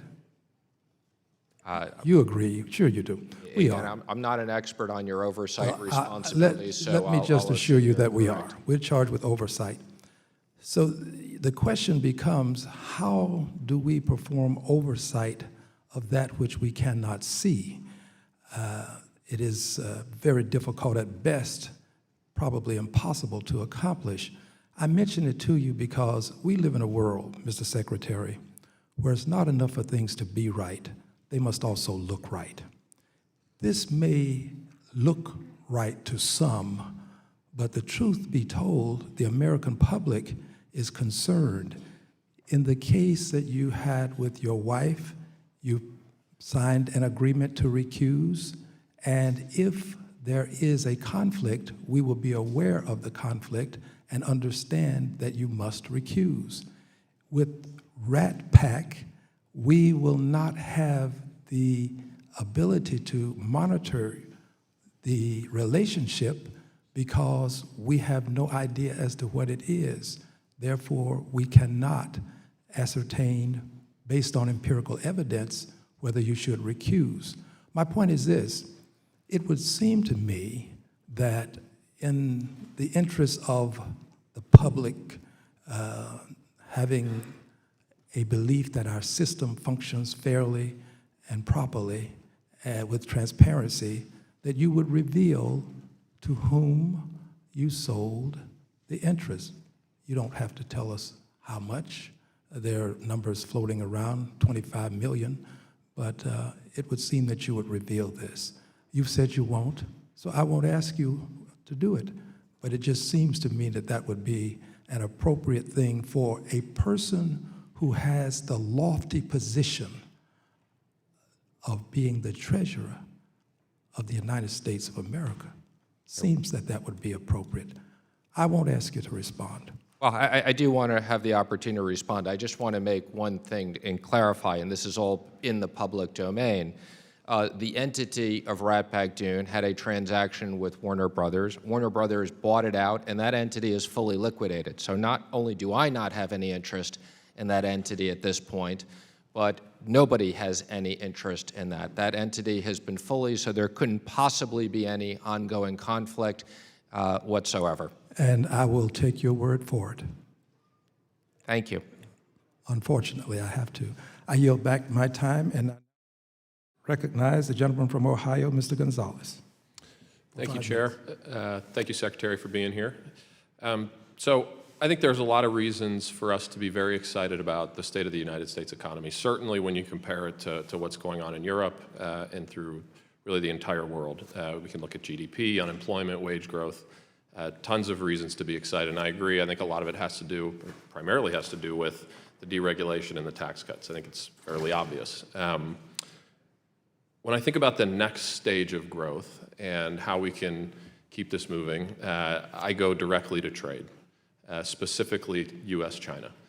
And I want to thank you and the administration for finally stepping up and pushing back against China. I think now kind of the curtain's been pulled back, and I think the entire country has a good sense of just how disruptive they've been. But I want to ask sort of a tactical question to push back a bit. My only real concern is we've been going it alone on that one. We're pursuing at the moment what seems like primarily a bilateral agreement. And I guess I would like to hear your perspective on why we've chosen bilateral versus partnering with some of our other allies, and if there is a plan to do that, because it strikes me that that would be a more forceful and potentially durable front. Well, we do talk about these issues of China trade at the G7. It's something important. Having said that, you know, we've been unsuccessful for a long time doing this on a multilateral basis. I think we are making a lot of progress. Ambassador Lighthizer is doing a terrific job with everybody at USTR. I have a call with him tonight with the Vice Premier. And as we've said, we're making progress. If we are able to conclude this, these will be the most significant structural changes that have ever occurred. If we're able to conclude this, there will be an enforcement that's very important to this. There'll be an enforcement department built under the Vice Premier. So we still have significant issues, but this will be one of the biggest accomplishments for U.S. trade, U.S. companies, U.S. workers if we're able to open up their markets on a fair and level playing field and get structural changes. Yeah, I completely agree. And like I said, I applaud the effort. Hopefully don't mistake my comments for suggesting otherwise. You touched on the enforcement piece, and again, I saw last week China decided or said that they would shut down their fentanyl factories. Obviously, so I'm from Northeast Ohio. Fentanyl opiate's been a huge challenge for our community. That's an incredible promise. The next question is on the enforcement. So specific to that, on the fentanyl, what levels of enforcement do we have in place, or how can we assure that they're actually doing this? Well, I can tell you, the only reason why they did the fentanyl is because it was a personal request from President Trump to President Xi. President Xi made a point of saying how difficult this would be for them, but they were going to do this. They've put through the laws, and I'm very confident they're going to follow through on this, independent of any of our current trade negotiations. And it's a very important issue. It's killing, as you know, tens of thousands of people. So just to clarify, so if we can't get the broader trade agreement, your suspicion is that the fentanyl ban will still be in place and we will be able to enforce it? I have every expectation that that was not a conditional agreement. Great. And now kind of shifting to the Belt and Road Initiative a little bit. Just saw that China recently expanded into Italy with this. I think it's hard to figure out exactly what they're doing, candidly. I think the details kind of stay out of the public light. But last Congress, we passed, I was not here, I'm a freshman, but we passed the Better Utilization of Investments Leading to Development, the BUILD Act. It was signed into law to help counteract China's emergence in new markets. What in addition can we do to push back on China's growing presence in the international development sphere? Well, I think the single best thing is we now have David Malpass, who is my undersecretary of head of the World Bank. I think both at the IMF and at the World Bank, debt transparency are very important issues. And I think the World Bank, combined with our BUILD Act and other things, can be a serious competitor to their Belt and Road. Okay. Thank you, and with that, I yield back the balance of my time. I yield myself 5 minutes. Thank you, Mr. Chairman Mnuchin, for being here. As I was reviewing your statement, in paragraph 4 of your statement, you note that opportunity zones are a key component of the Tax Cut and Jobs Act. You also say that opportunity zones will offer capital gains tax relief for investments in businesses in distressed communities.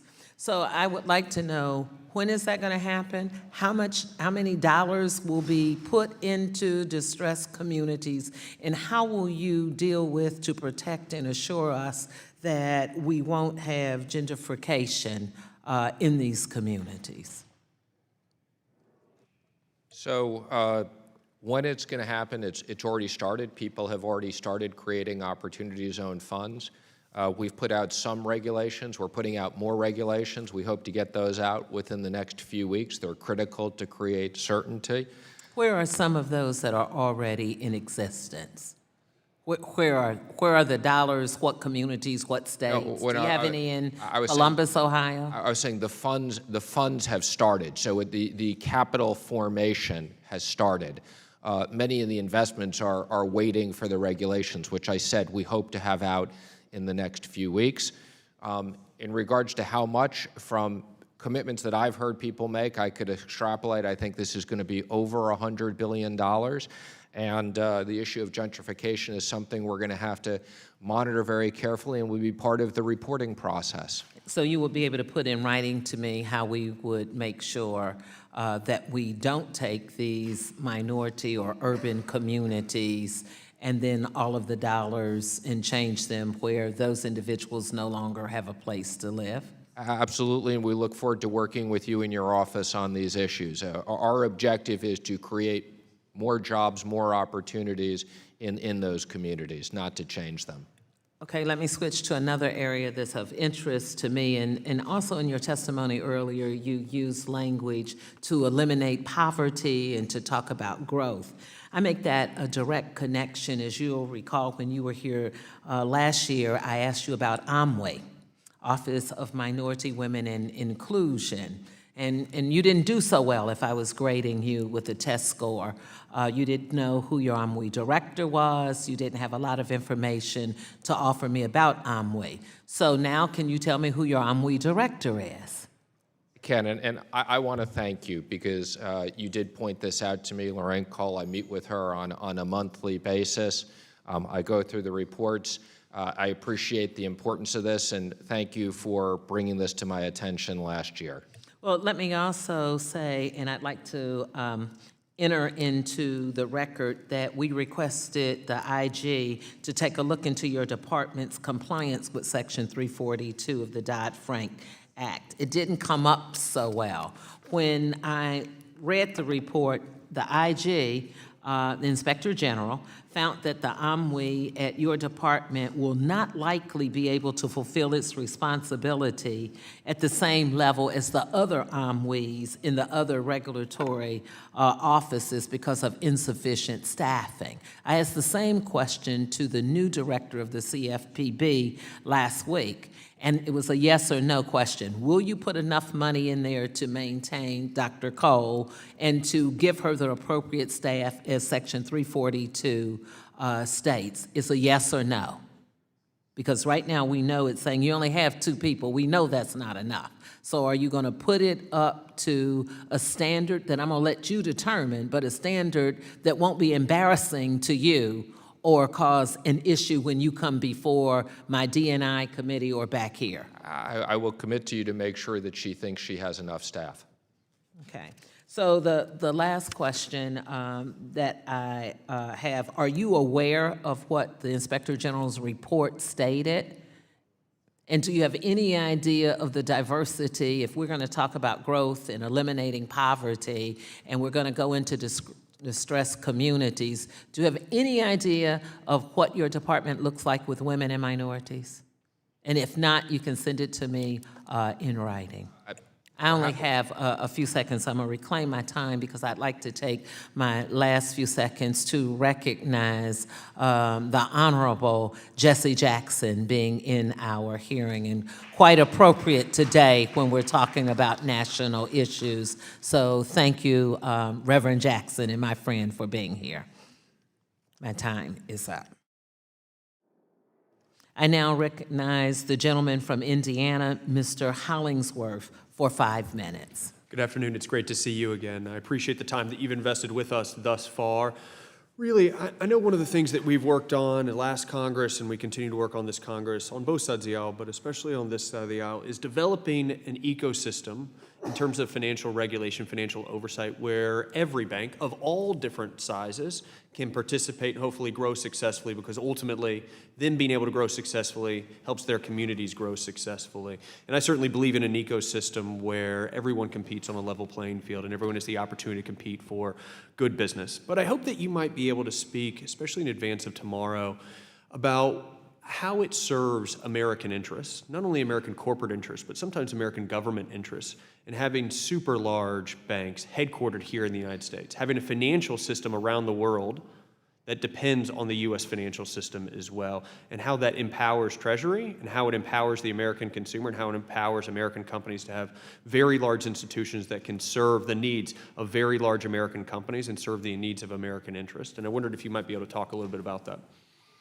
Well, I think it is important. I don't know about the word super large. I would say large, well-capitalized U.S. financial institutions are critical to the U.S. economy that have sufficient capital to be able to supply businesses, both large and small, and do global business. It's very important to the U.S. economy. Right, and as you talked about earlier with regard to trade, Indiana has a very high percentage of its state's GDP is dependent on trade. And ever more important, U.S. companies are competing, selling, importing, exporting abroad, and it's really important that we have institutions that can do that kind of cross-border work. And frankly, in their absence, other institutions would step in and do that work, and perhaps they might be not headquartered in the United States. And so it continues to be really important to me to ensure that we have an ecosystem where our large institutions can compete as well. And I wondered if you might also talk a little bit about the importance of even foreign-owned banks that operate and invest right here in the United States, and how they have a role to play in that financial services ecosystem as well. Yeah, we encourage a system where foreign banks can invest in the U.S. We want to make sure that they're properly regulated, they're properly capitalized. But like any other type of investment, we encourage foreign companies or foreign individuals to invest in the United States. Right, and as you say, properly regulated and properly capitalized, I know that one of the concerning issues that we've had a few times that's come up here is just making sure that there is some parity between the two, right? We don't want our foreign institutions to be advantaged in some way or disadvantaged in some way. We want them to be thoughtfully regulated, thoughtfully capitalized, such that they can compete on that level playing field with U.S. firms, so that hopefully the American consumer and American companies that are seeking to use them, right, will face a competitive environment where they can get the best possible deal, right? That is correct, a level playing field. Great. Well, I'm glad to hear that. So coming back to, I just want to touch on one other topic. It is important, right, as a part of Treasury's work, the sanctions, right, the financial restrictions that Treasury does is an important aspect of that. And much of the strength of that comes from our being a reserve currency, right, and the U.S. financial system being such a large part of the global financial system. And I wondered if you might talk about what threats there might be to that system and the architecture of that system coming from some of our large counterpart countries. Well, it is a tremendous benefit for us to be the reserve currency of the world, and it's a tremendous responsibility. And that's why when we look at sanctions, we have to take into lots of different issues and lots of considerations, but there's no question sanctions are effective because we are the reserve currency of the world. Right. And for the U.S. financial system, it is a utmost importance us maintaining that status. Right. And those things, those policy threats that might imperil us being the reserve currency, imperil our financial system, restrict the ability of our financial system to reach and compete globally, I mean, those might adversely impact in the long run the efficacy of these sanctions and the United States being a leader in being able to conduct those operations around the world, right?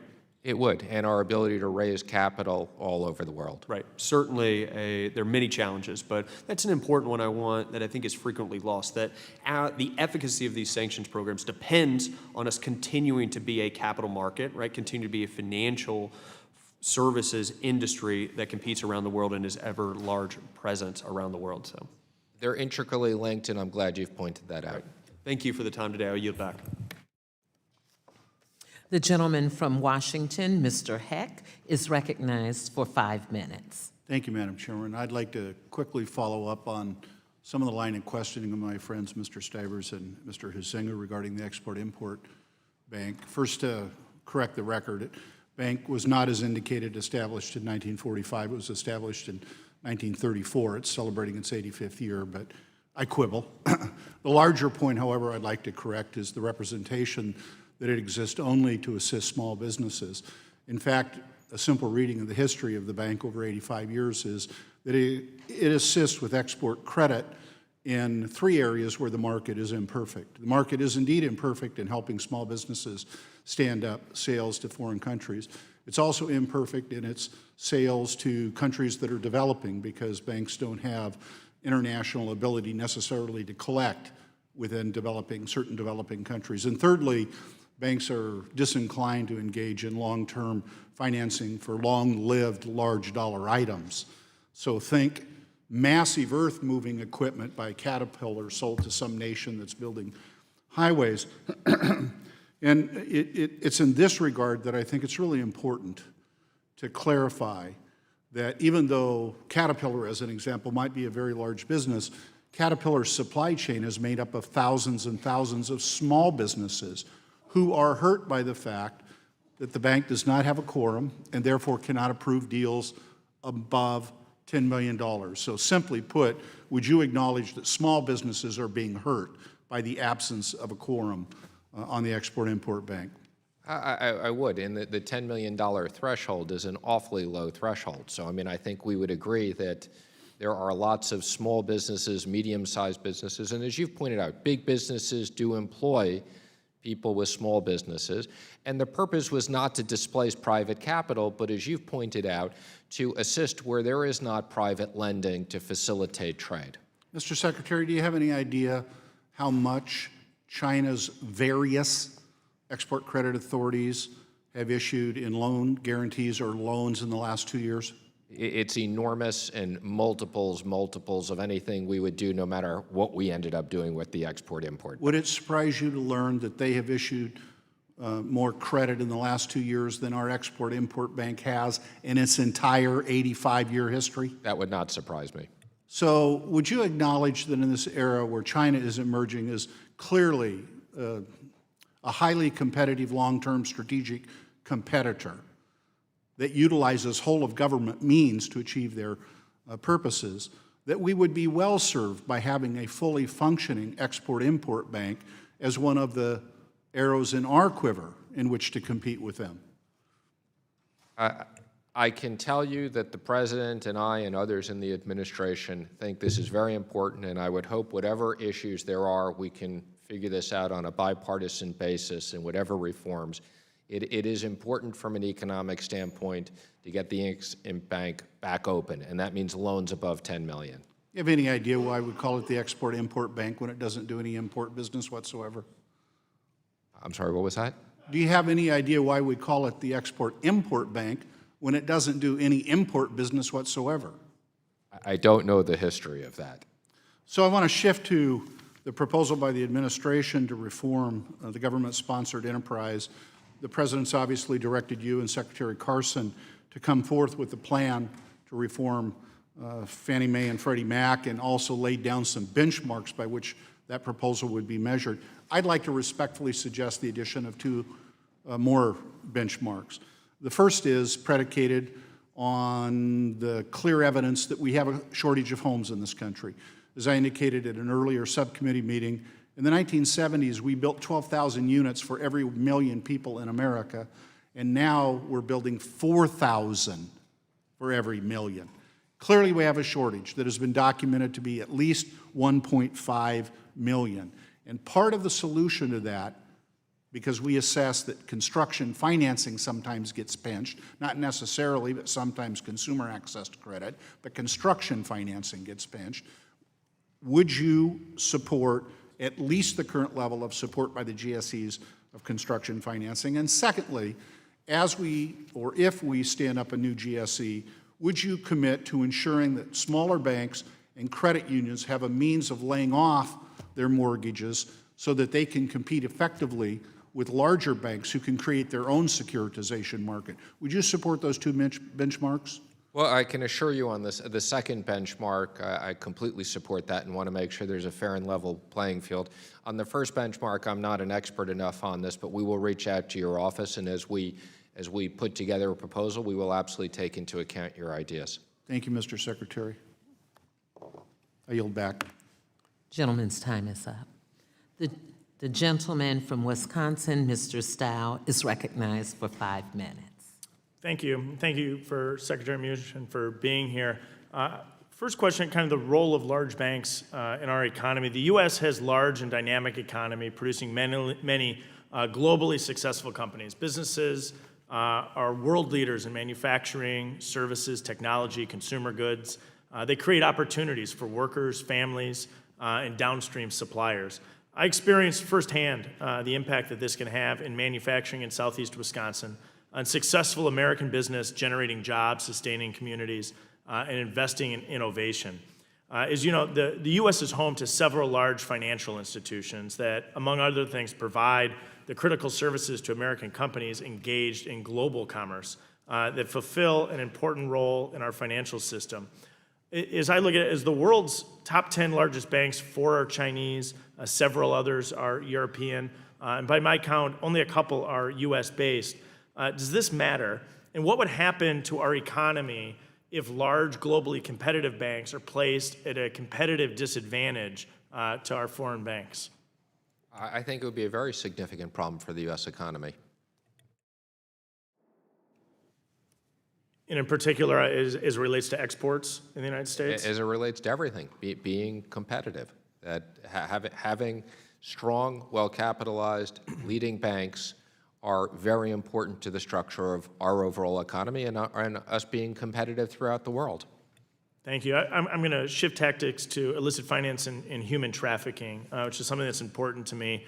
According to the latest estimates, more than 40 million people around the world are subjected to human trafficking. Many are trapped in forced labor, are sexually exploited. Research estimates that 25% of these people are children, 75% are women and girls. It's a terrible crime, and regardless of party geography, we got to be committed to stopping this. But unfortunately, it's also big business, and that means we need to target the financial crimes associated with this. and the ill-gotten profits from human trafficking, which is why I introduced a bill earlier today that would require our government to hold countries accountable that turn a blind eye to illicit financial activity with regards to human trafficking. What can the Treasury Department do to prevent human trafficking and their associates from abusing the U.S. financial system to facilitate their crimes? Well, we have the proper intelligence in working with the State Department. We have many sanctions authorities that we can utilize and we go after for these issues. And I'm not familiar with your bill, but we look forward to learning about it. I appreciate you taking the time today. I yield back. Gentleman yields back. The gentleman from Guam, Mr. San Nicolas, is recognized for 5 minutes. Thank you, Madam Chair. Thank you, Mr. Secretary, for being with us this afternoon. I wanted to have a conversation about the earned income tax credit and how it creates a unique liability for the Treasury.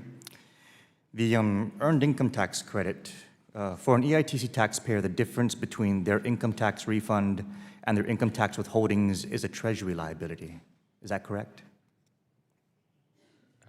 I believe that is the case, but now we're into an accounting issue. Right. Basically, they earn X amount is withheld. If the refund exceeds what's withheld, that's actually a Treasury liability that the Treasury has to pay out. Is that correct?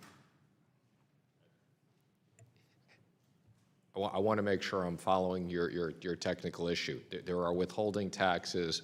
Is the EITC, right. Okay? I think what you're saying is definitionally, I'm not sure I can check. I don't believe we record that as a liability on our books and records, but I'll check that and get back to you.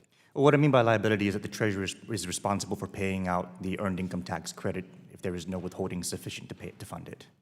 The Treasury is responsible for paying out the EITC. That is correct. Does the Treasury fund this liability by diverting funds from education, health, or public safety? The Treasury funds everything, okay, on a general basis. There's no specific allocations from one program to any other program.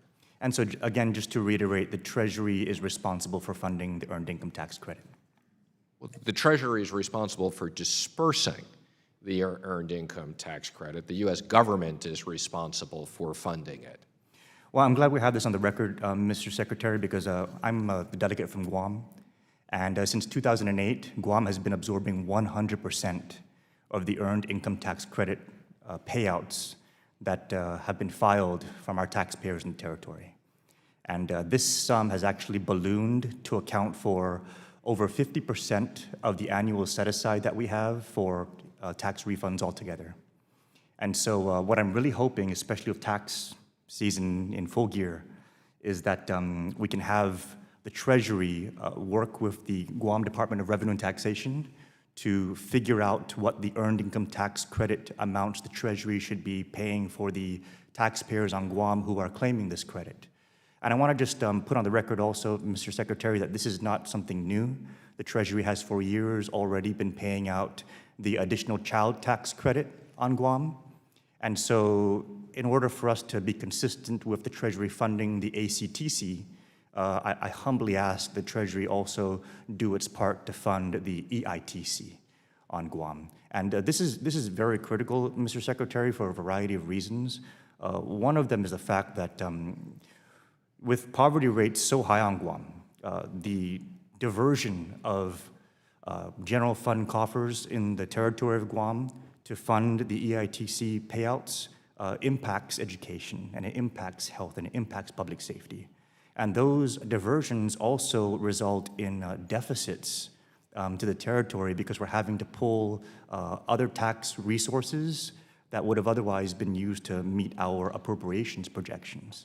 And so I think that the time has come for us to have the conversation of not only having the Treasury fund the EITC on Guam going forward, but I would deeply appreciate if the Treasury can also work with the government of Guam to reconcile all of the earned income tax credits that have been paid out since 2008 so we can recover those funds, because it has resulted in deficits, it has resulted in debt, it has resulted in deferred maintenance. We don't even have textbooks in our public schools that are within the reasonable 7-year age of the textbooks.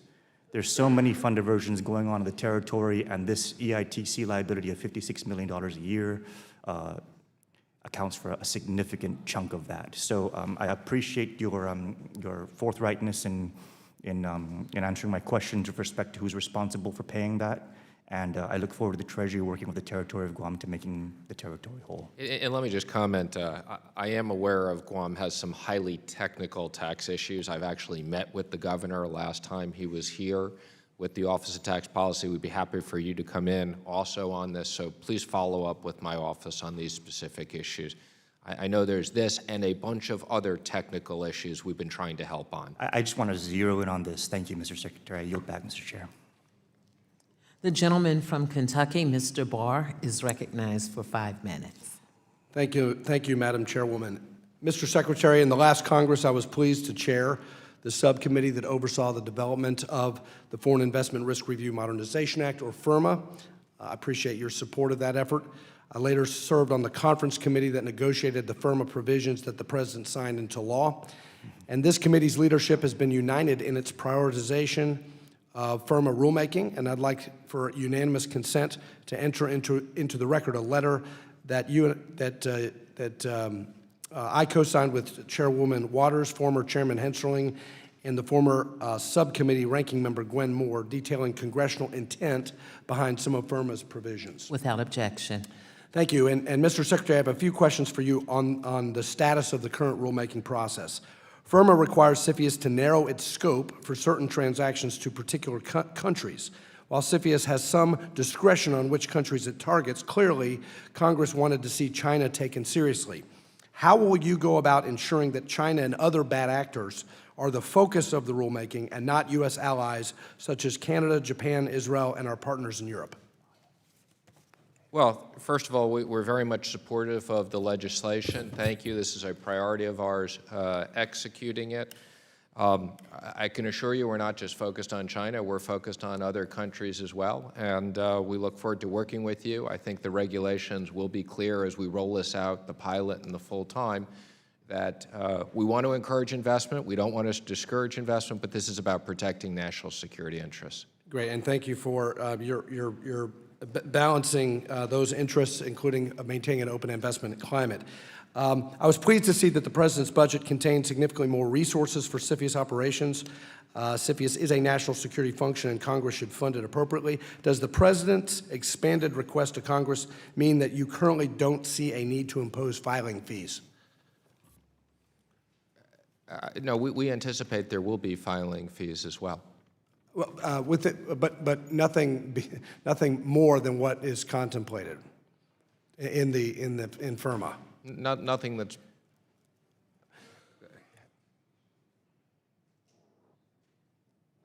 I believe it's in our budget. It takes into account the new filing fees, but we'll follow up with your office on it. Thank you. I think you'll find the filing fees will be reasonable. Thank you. And Mr. Secretary, I was encouraged to see the administration announce its designation of the Islamic Revolutionary Guard Corps as a foreign terrorist organization. The IRGC and the Quds Force have been responsible for the deaths of numerous Americans abroad, and were even behind the planning of an attempted bombing attack right here at our nation's capital. In what ways will this designation restrict IRGC financial activity that previous executive orders and the Countering America's Adversaries through Sanctions Act did not, and what role will Treasury have in these restrictions? Well, Treasury's been very involved with the State Department on this in the interagency basis. It's something that we think is very important. From a financial standpoint, we've already had financial sanctions in place. This puts in other restrictions to restrict people both in entering the country and doing business and other things. So this is even stronger sanctions that will be in place. I applaud the administration's designation, and I know Treasury is going to have an important role to play in implementation. Finally, you had mentioned your interest in commenting on the leveraged loan issue. Obviously, leveraged lending is increasing. 75%, I think, is estimated through non-bank firms. But as I understand it, nearly 70% of U.S. companies are non-investment grade. And aren't leveraged loans simply loans to well-known non-investment grade companies like Dell, American Airlines, Burger King, Cablevision, Sprint, Hilton Hotels that permit these companies to grow, thrive, and hire American workers? And if these loans were shut off, wouldn't it be very bad for the companies and their employees along with the broader U.S. economy?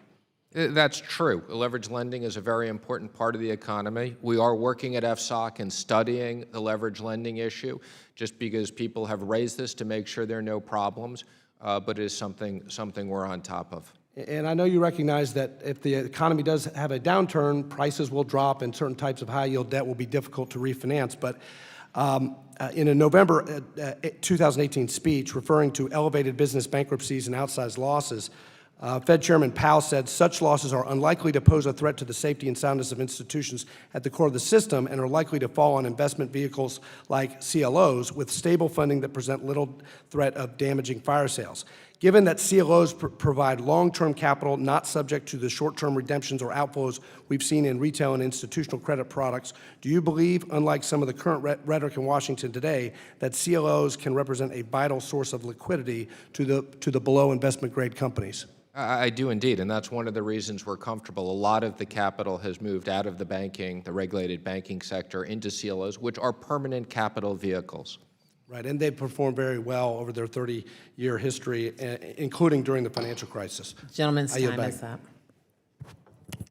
The gentleman from Illinois, Mr. Caston, is recognized for 5 minutes. Madam Chair, excuse me for 1 second. I don't mean to be disrespectful, but we had an agreement that I was going to leave here at 5 o'clock. I have a very significant bilat.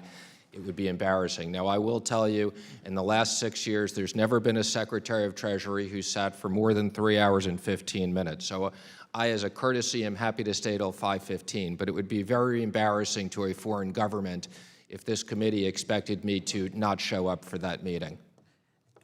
Mr. Secretary, I thank you for that, but if we still have members here with questions, and we have members on both sides who too have prepared for these questions, would you be willing to come back to the committee in May?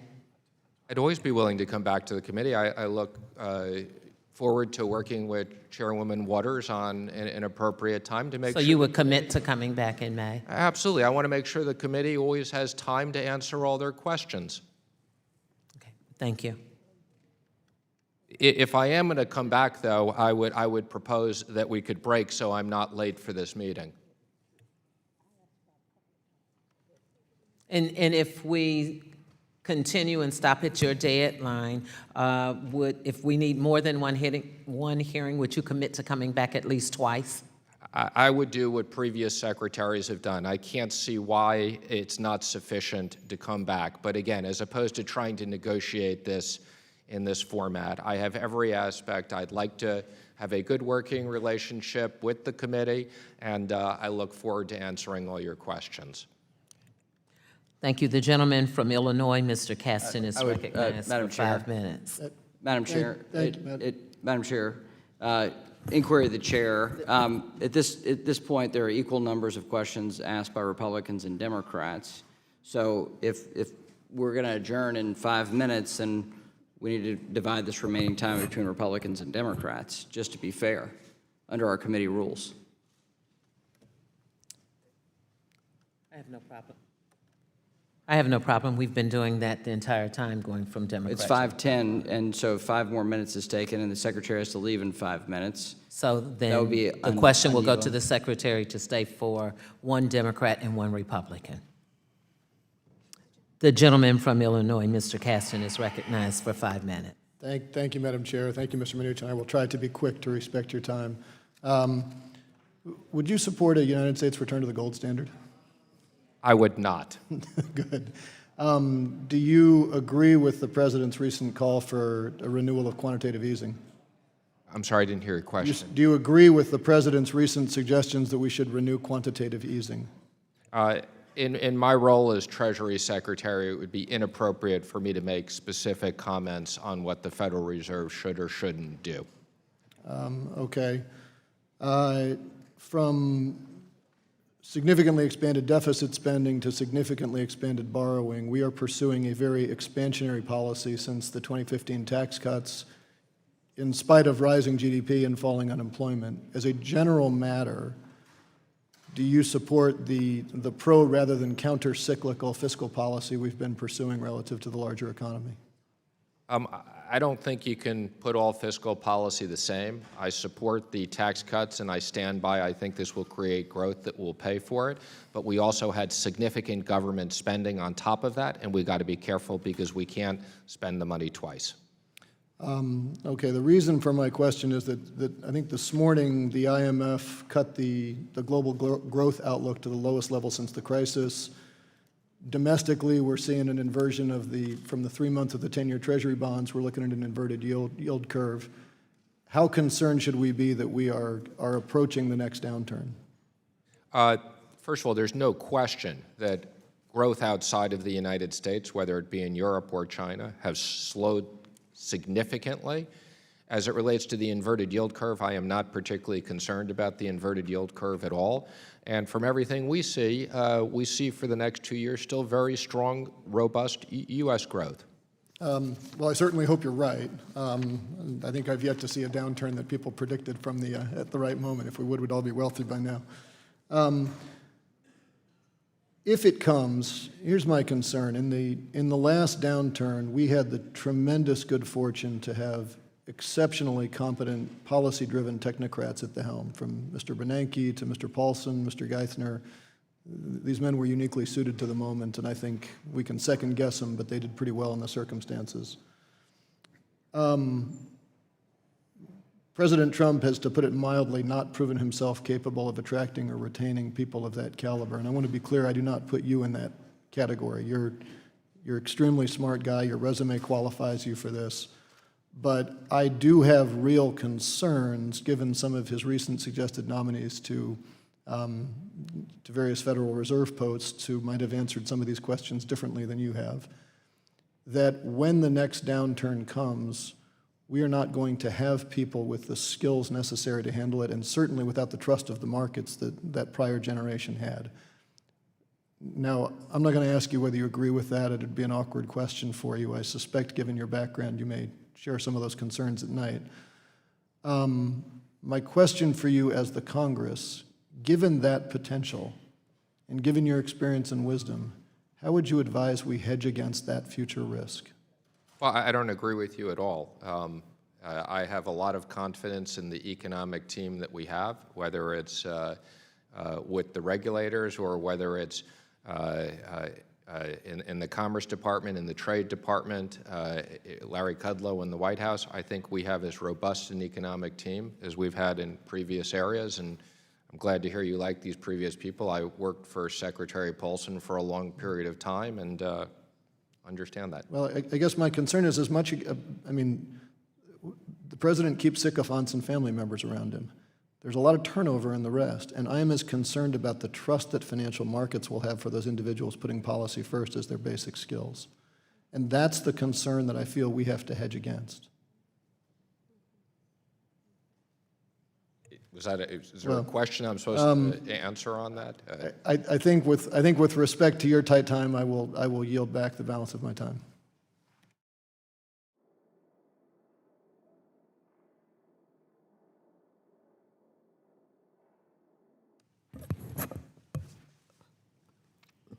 Who's next, please? The gentleman from Georgia, Mr. Loudermilk, is recognized for 5 minutes. Thank you, Madam Chair.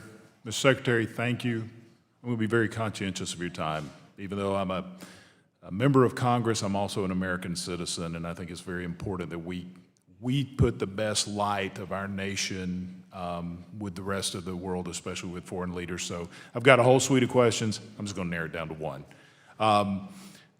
It's regarding NARA. 4 years ago, we passed the National Association of Registered Agents and Brokers, was signed into law, and it's going to be stood up at the Treasury Department. But what's holding it back is that we haven't nominated a board of directors yet to be confirmed by the Senate. They haven't been appointed.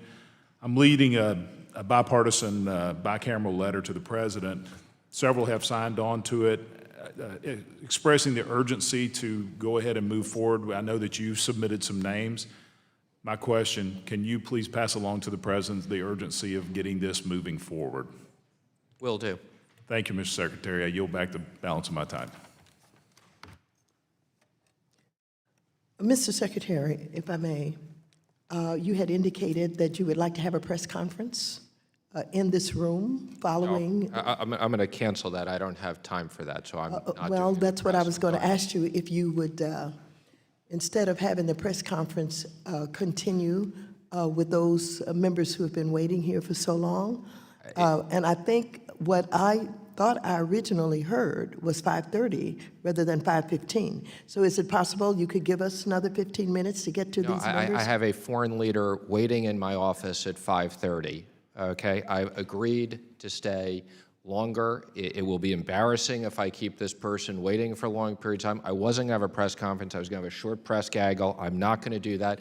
And I've assured you, I'm happy to come back here and answer more of your questions. I respect the committee, and we want to have a good working relationship with you. So I hope you'll understand I'm already going to be late to my 5:30 meeting. I do understand. We're late all the time, unfortunately. We're all pressed for time, and I do get it. However, I think I indicated early on that we would request or require that you come back at least 2 more times in the month of May. Is that something you're agreeing to? No, Madam Chair, I find this to be, I have here every single time Jack Lew and other people came here. There's never been anybody that's been here more than 3 hours and 15 minutes. I've sat here for over 3 hours and 15 minutes. I've told you I'll come back. I just don't believe we're sitting here negotiating when I come back. We'll follow up with your office.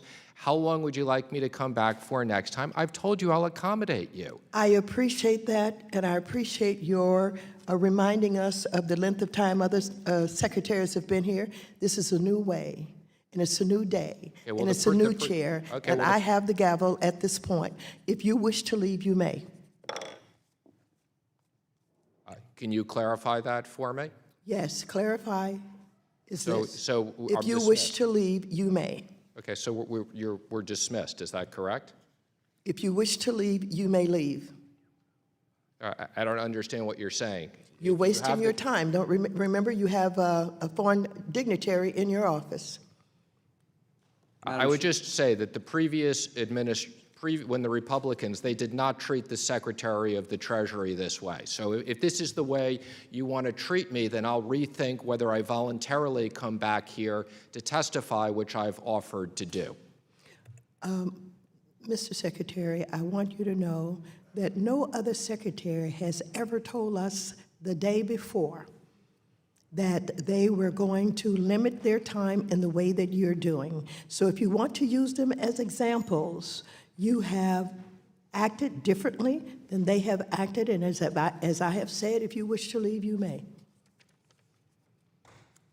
If you'd wish to keep me here so that I don't have my important meeting and continue to grill me, then we can do that. I will cancel my meeting, and I will not be back here. I will be very clear, if that's the way you'd like to have this relationship. Thank you. The gentleman, the secretary, has agreed to stay to hear all of the rest of the members. Okay, Please so just let's cancel be your clear to meeting the press. and I'm respect our canceling- time. I am Who is next on the canceling my list? foreign meeting. You're instructing me to stay here, and I should cancel. No, my you foreign just made me an offer. No, I didn't make you an You offer. made me an offer that I accepted. I did not make Well- you an offer. Just let's be clear. Well, You're you- instructing me. You are ordering me to stay here. No, I'm not either- ordering you. I'm responding. I said you may leave anytime you want. And you said, okay, if that's what you want to do, I'll cancel my appointment and I'll stay here. So I'm responding to your request. If that's what you want to do. That's not what I want to do. I told you. What would you like to do? What I've told you is I thought it was respectful that you'd let me leave at 5:15. You are which free is the to leave current anytime you period of want. time. You may Okay, go well then, anytime please- you want. Please dismiss everybody. I believe you're supposed to take the gravel and bang it. That's the Please do not appropriate- instruct me as to how I'm to conduct this committee. Please, gentle lady, the time belongs to the chair. Who's next? The gentlewoman from Pennsylvania, Ms. Dean, is recognized for 5 minutes. Thank you, Madam Chairman, and thank you, Mr. Secretary. I'm not sure the Secretary has the attention right now. Mr. Secretary. Okay, so my understanding, I've just been advised that I'm under no obligation to stay. I'm here voluntarily. I will leave at 5:30, which is going to make me already 20 minutes late. So I'm happy to listen for another 10 minutes, and then I will be Thank you, leaving. Ms. Would you proceed? And I've withdrawn my offer to voluntarily come back. We can follow up if that's appropriate or not. You may choose to do whatever you want. Ms. Dean, it is your time now. Please proceed. Thank you for restoring the clock also. Mr. Secretary, how do you do? Good. And I'm disappointed to hear you threaten not to come back. That isn't really what we hope of our cabinet officials in this administration or any other administration. So thank you for staying on. Who is the foreign dignitary that you were meeting with? I am meeting with a very senior person from Bahrain that is here to talk about national security issues and sanctions. Thank you. Maybe you heard this, but last week, NATO General Secretary was before a joint session of Congress, and he gave a beautiful, stirring speech. His concerns regarding Russia were the following. In 2014, Russia illegally annexed Crimea, the first time in Europe that one country has taken part of another by force since World War II.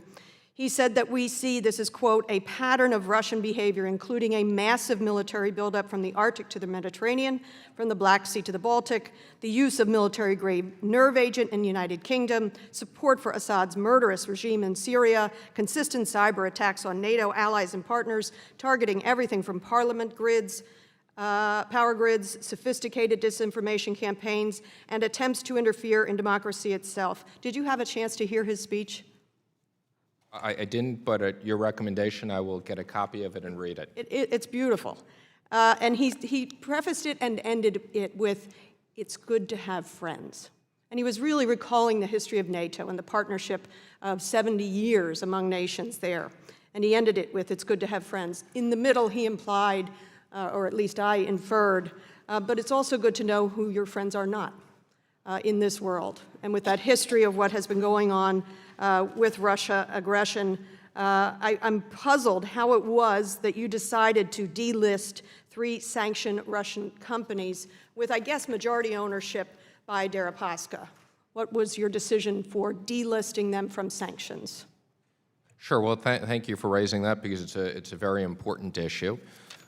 First of all, the important issue is we decided to sanction the companies, and I think in particular you're talking about Rusal and the related entities. They were all a group of entities. And we did that under the various different authorities that we had. Why did you delist them? I don't want to go the whole history. Why did you delist them? We delisted them because the company approached us, not the oligarch. The company approached us. A large group of people, including our career people, negotiated an agreement. Majority control by the oligarch. And it's no longer majority controlled by him. He now has what percentage ownership? He has he and related entities have a 45% ownership and a 35% vote. And he shed some ownership to whom? Various different entities. Who? Again, I'm happy to. Any family members? Any related members? Again, if you're referring to there were shares transferred to his children pursuant to a divorce decree that he was legally bound to do. So he retains 45% ownership. His children got other shares. So likely, among the family, they have more than a majority of ownership. No, they don't have more than a majority in the family. But we don't know that for sure. Are you able to provide us that full detailing? I believe on a confidential basis, we'd be more than happy to give you all those details. Okay. Speaking of conflicts of interest, when did you take the position of secretary? I believe it was February 13th. Of 2017. That is correct. And you sold a company that you owned to your then fiance, now wife. Is that correct? That's correct, and that was fully approved by the Ethics Department at Treasury. And that took place when? I don't have the exact date, but I can. After you assumed the secretaryship. Yeah, but that was, I was in my ethics agreement. I was given a certain amount of time to sell assets. That was appropriate, which I did. But you thought it appropriate to sell to your fiance, now wife?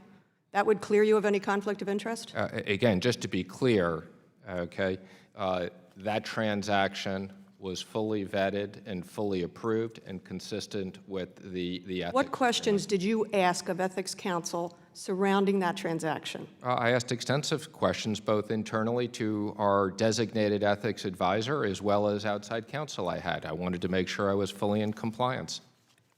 Because you were concerned about a conflict of interest or the appearance of a conflict of No, interest? not because I was concerned with I was never concerned about a conflict of interest.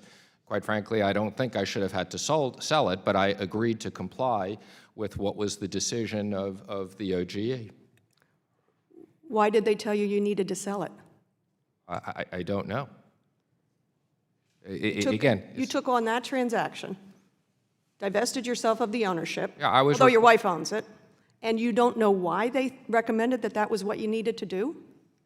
Again, I want to just be clear. I divested virtually every single asset that I owned. Again, as part of the agreement I entered into, I agreed to sell the asset. I was fully compliant when I sold it to my fiancée. I just see a strange parallel here. The gentleman from Tennessee, Mr. Rose, is recognized for the rest of the time between now and 5:30 when the Secretary will be leaving. Thank you, Secretary Mnuchin, for being with us today and for being so generous with your time. I'd like to yield 30 seconds of my time to Mr. King. Thank you. Thank you for that. Mr. Secretary, in respect to your time, I will just take 5 seconds to say I will submit a written question to you, if okay with you, regarding CFIUS and China. And with that, I yield back to the gentleman. Thank you, Mr. King.